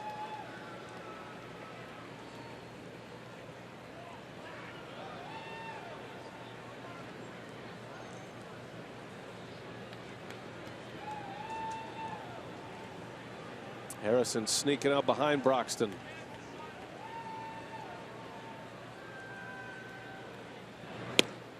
And Maldonado got a breaking ball. Harrison does a little bit to keep that runner close to second base. We were keeping an eye on that last night, but a lot of times he'll just stand back there with his heels on the edge of the grass and really not jockeying back and forth. He's a little bit closer now, knowing that Broxton's out there. 0-2 the count on Maldonado. The reason Harrison likes to stay back as far as he can, he wants to cover as much ground as he can when a ground ball hit his way.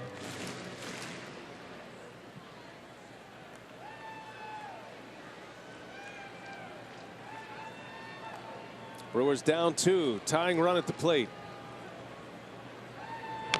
And Maldonado able to hang in there. That was a more exaggerated twist by Feliz. That is straight Louis Tion. Johnny Cueto, the modern group who does that. Well, it gets Broxton going back to second base. That's the idea. Yeah, it almost looks like an inside move. Does it again. Maldonado takes 98 with a fastball.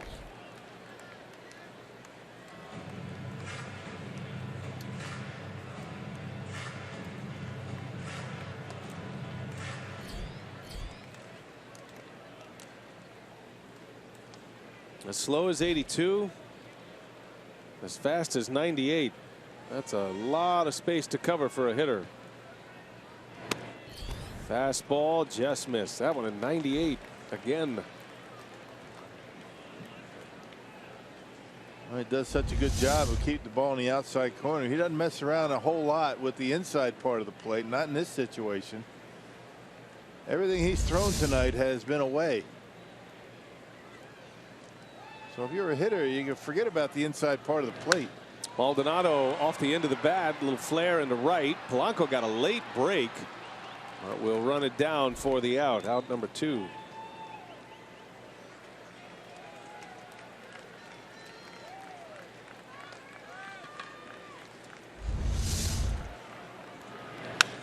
Yeah, right off the end of the bat.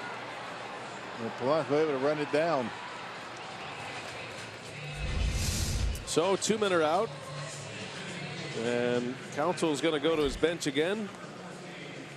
Hernan Perez will pinch hit.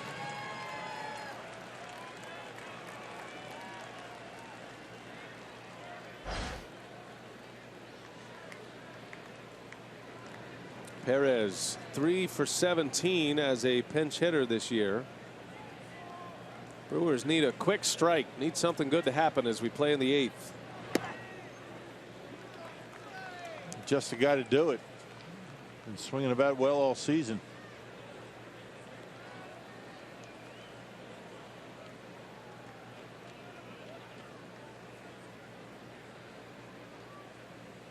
Broxton started the inning with a walk. He stole second. Feliz struck out Arcia and got Maldonado to fly out, and he misses low. 2-0 the count. Top of the order next in VR.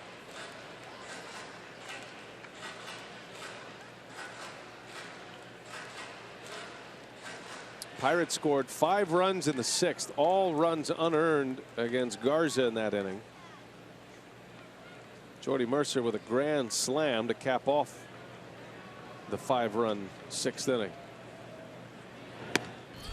And then the Brewers got all 3 of their runs with 1 swing of the bat. Orlando Arcia in the bottom of the 6th, and a quick answer.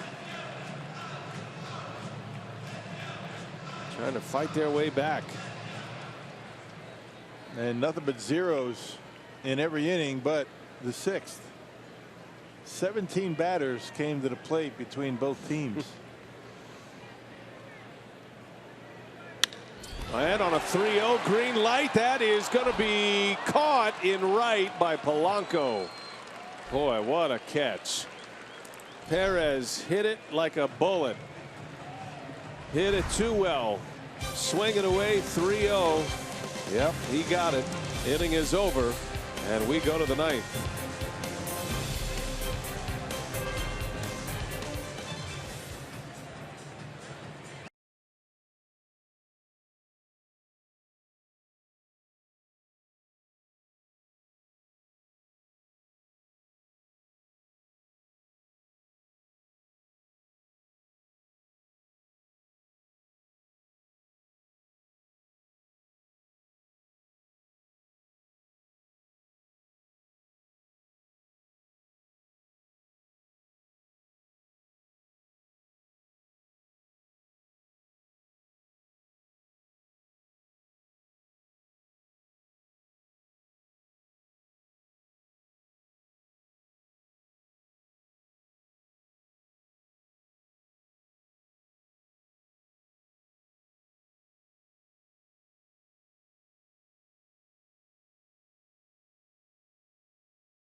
Started with 2 errors. Routine play there for VR. He made a great play on this stop and then threw it into right field, and that set the wheels in motion. Matt Garza could not pitch around those errors. He gave up an RBI double to Marte, and then on a 2-strike pitch, grand slam. Jordy Mercer, a 5-run inning. That was Garza's last hitter. But then the Brewers had an answer. Orlando Arcia with his first home run in the majors, a 3-run blast, and the Brewers were right back in it with that shot. So 8 runs in the game, all coming in the 6th, and that's where we are as we go to the 9th. Brewers down a pair, and it'll be Jan Marinez, who threw 2 scoreless last night. He's back out there to try to get the Brewers back to the dugout, down only 2. He's had a nice season. You can see those innings that he was able to eat up last night in a 3-2 Brewers loss in extra innings. They've thrown a lot of strikes this year.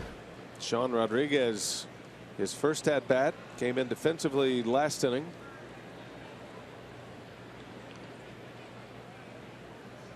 Maldonado sets up inside, and Marinez misses low and in. Marinez was excellent yesterday. Brewers bullpen leading up to the extra innings was fantastic. Marinez, Knebel, Thornburg. Torres ended up taking the loss, but he's been pitching very well also. Yeah, there was a stretch where the Brewers had retired 12 straight. Marinez right in the middle of that.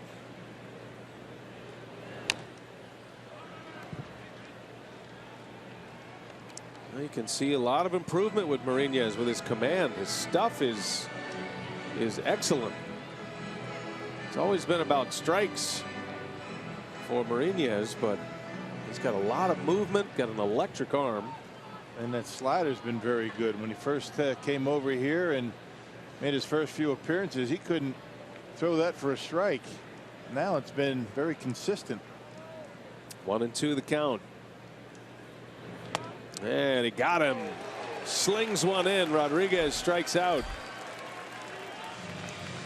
And Marinez getting a break on a call in the upper end of the strike zone. This is one of those hanging backup sliders right here. Not exactly where you want it.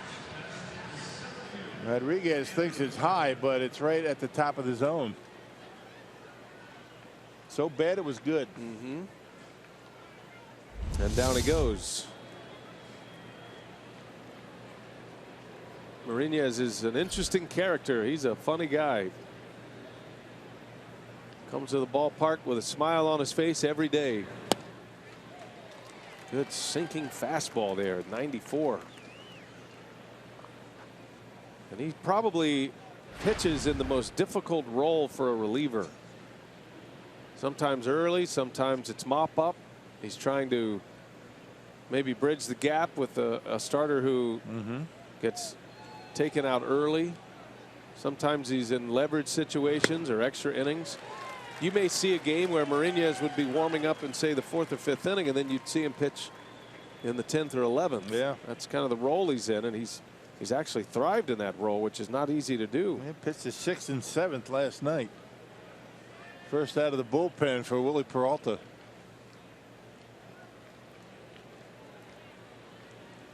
Keeps that glove in front of his face, talks to himself before the pitch. 0-2 the count on McCutchen. Oh, didn't miss by much. Little slider.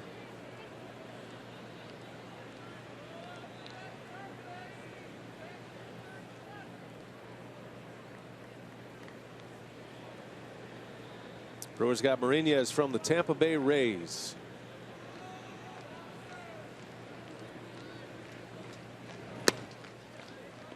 And he thought he had another one. He was walking both of them, but they were outside. And McCutchen in a 2-2 count. Remember that 3-2 pitch McCutchen took in the 3rd inning? Looked like a strike, but just off the corner. And another good eye. That went off the edge. Yeah, if you're a pitcher, you want to work on the edges like that. Maldonado inside. And McCutchen turns it around foul.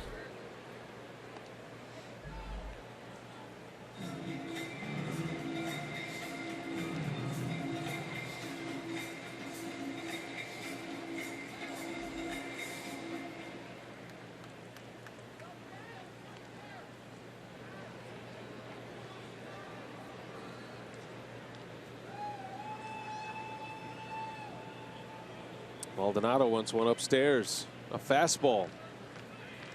2-2 the count. There, he missed low. So now it's full.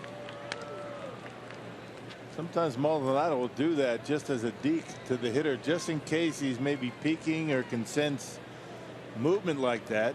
He'll pretend like he's going to ask for a high pitch, and then he'll go down and away like he just did. We've seen him do that a number of times. And he does it a lot with men on base. Now Mariñez shook off the fastball. He wants a slider. 2 narrow misses with him. Let's see. And McCutchen lines one foul.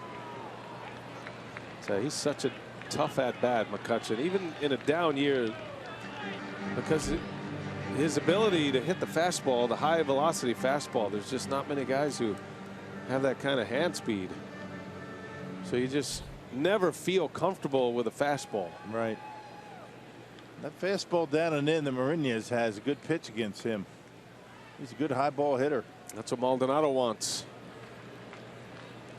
Mariñez agrees. Here it comes the 3-2, and he whistles one foul. At 95, he's pulling that just past the dugout. Yeah, and it's not even a strike. In off the plate, just barely. They've always said he's got quick hands, and he can hit anybody's fastball, and he's proving it tonight.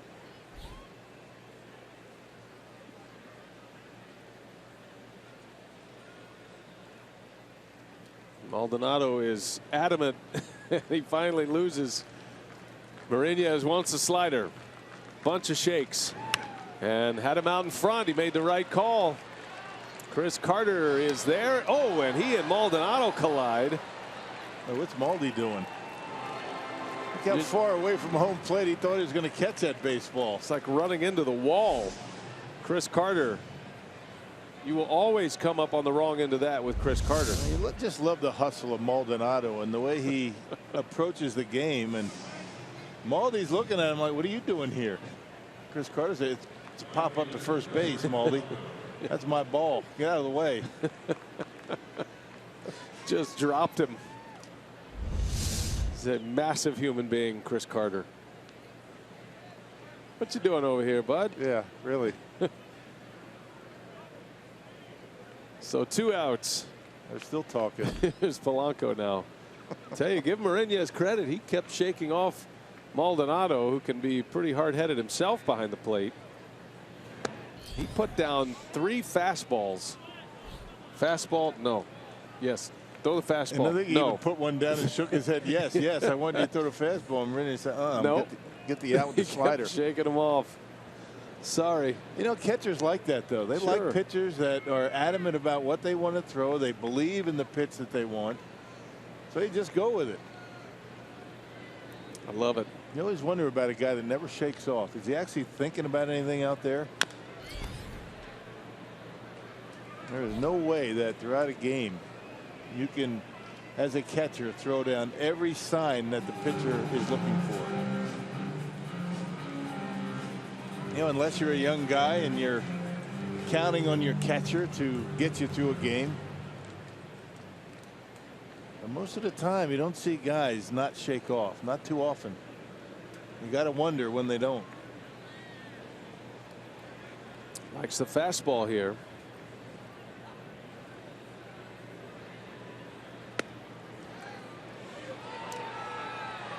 Two and one to count.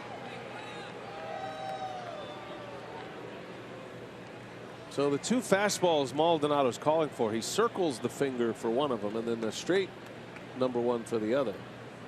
Right? The sinker and the 4-seam. Yeah. 2-1. Broken bat. Took a little off. Polanco is out and Mariñez continues to impress. 2 scoreless yesterday. 3 up, 3 down in the heart of the order here tonight. Last call for the Brewers.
Well, see if the Brewers have a little magic in them tonight. 5-3 Pittsburgh. And tonight's telecast presented by Potawatomi Hotel and Casino.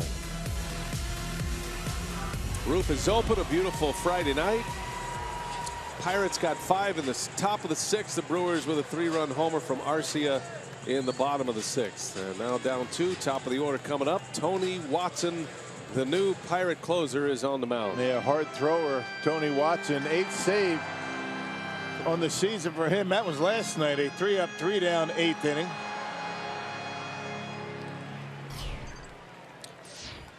Watson facing VR, the switch hitter. First pitch inside for a ball. And that was actually the 10th inning for Tony Watson. That was the extra inning win for the Pirates in last night's game. He threw 13 pitches, 10 for strikes last night.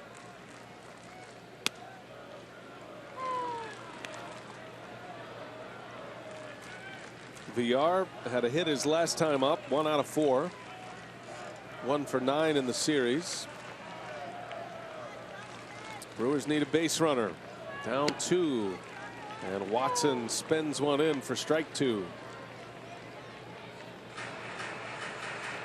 VR, Jeanette, and Braun. The Brewers are where they want to be in the batting order. If anybody gets on, Chris Carter would hit.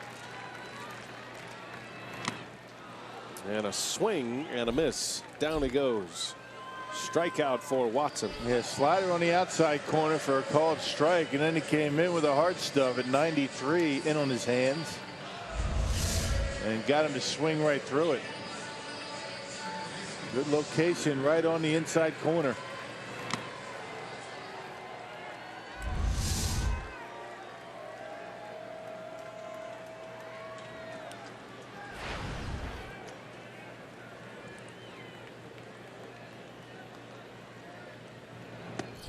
Jeanette up there again against a tough lefty. Scooter was at the plate with 2 on in the 6th inning. After Arcia's 3-run homer, the Brewers actually put a couple of men on base and had a chance. They were knocking at the door, but Clint Hurdle went and played matchup. Went and got Bastardo out of the bullpen. Jeanette muscles one. Lazy line drive to Rodriguez, out number 2. And the Brewers are down to their last out. Watson is so tough to get a read on. He has the varying speeds. He's got the good breaking ball and a fastball that just has a ton of movement. You don't see many lefties with that much sinking action on it. And he's got that kind of high 3/4 delivery that makes it really tough on left-handed hitters. Here's Braun. Slings it out of there. Tough to pick up.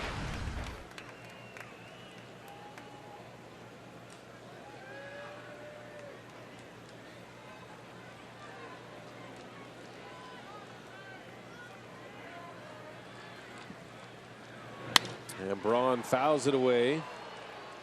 1 ball, 1 strike. Ryan does have a hit tonight. That was in his first at bat. He's 1 for 4. Bounced into a double play in the 5th. Pittsburgh has not lost a beat after the trade of Melanson to the Nationals. Pirates are still undefeated when they lead after 8 innings. 59-0. That's an amazing number, isn't it? After you lose your closer. Watson with 8 saves. 3 blown saves. Pirates won those games. Braun off the end of the bag. Going to be a tough play. And that's going to be a base hit. Just served it up the middle. Ryan Braun keeps the ball game going. A 2-out single. And that's going to get Chris Carter to the plate, representing the tying run. Yeah, it looked like a changeup right off the end of the bat. Had some crazy spin on it. Braun right off the end, up the middle. Couldn't have placed it any better. Right through into center field, and the Brewers still alive. They got the tying run coming to the plate.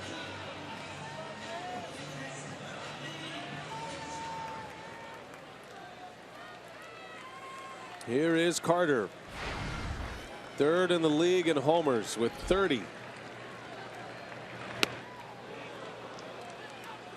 Watson took something off that first pitch. Same pitch he threw to Braun.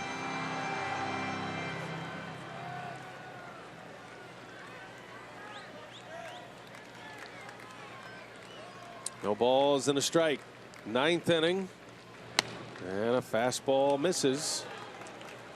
1 ball, 1 strike to Carter. He's had a good night tonight. He's walked and scored. Had a line drive single in the 4th.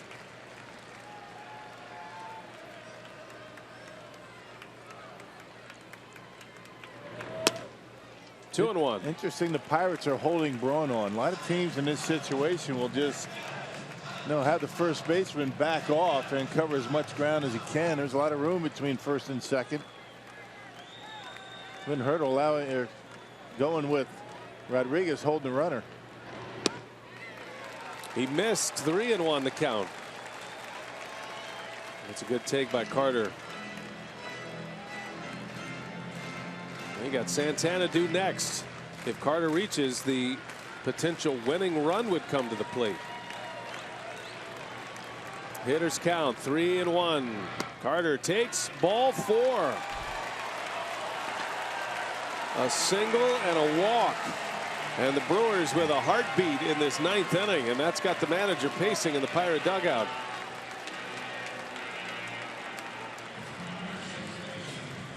Domingo Santana. Been battling injuries all year. Hasn't had that big signature moment yet for the Brewers. This would be one of them. Yeah, very quick hands on the inside corner. Let's see if Watson makes a mistake to him. Santana's a very patient hitter, but you can bet if he gets one he likes, he'll pull the trigger on this first pitch.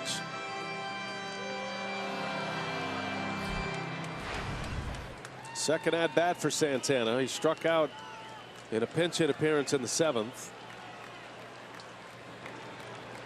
2 on, 2 out. Up and in, ball 1. Brewers showing patience at the plate. They always do. Brewers have had just 1 walk-off this year.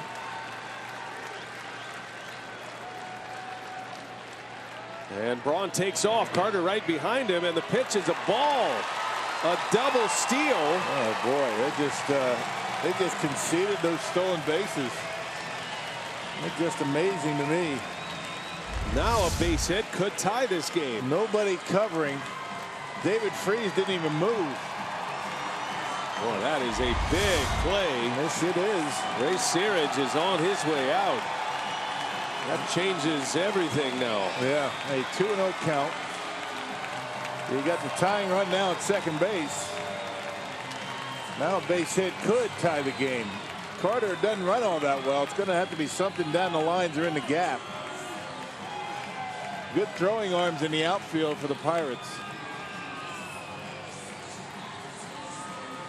Home plate umpire breaks up the meeting at the mound. That was purely a game plan discussion on how they want to work to Santana with a base open at first. But he represents the winning run. Hasn't had a whole lot of opportunities in spots like this, but earlier in the year he was money. 5 hits, 5 RBIs with 2 outs and runners in scoring position. 2-0 the count. And Santana gets sawed off. A fastball in on his hands, and the game is over just like that. Watson delivers again. And the Pirates are now 60-0.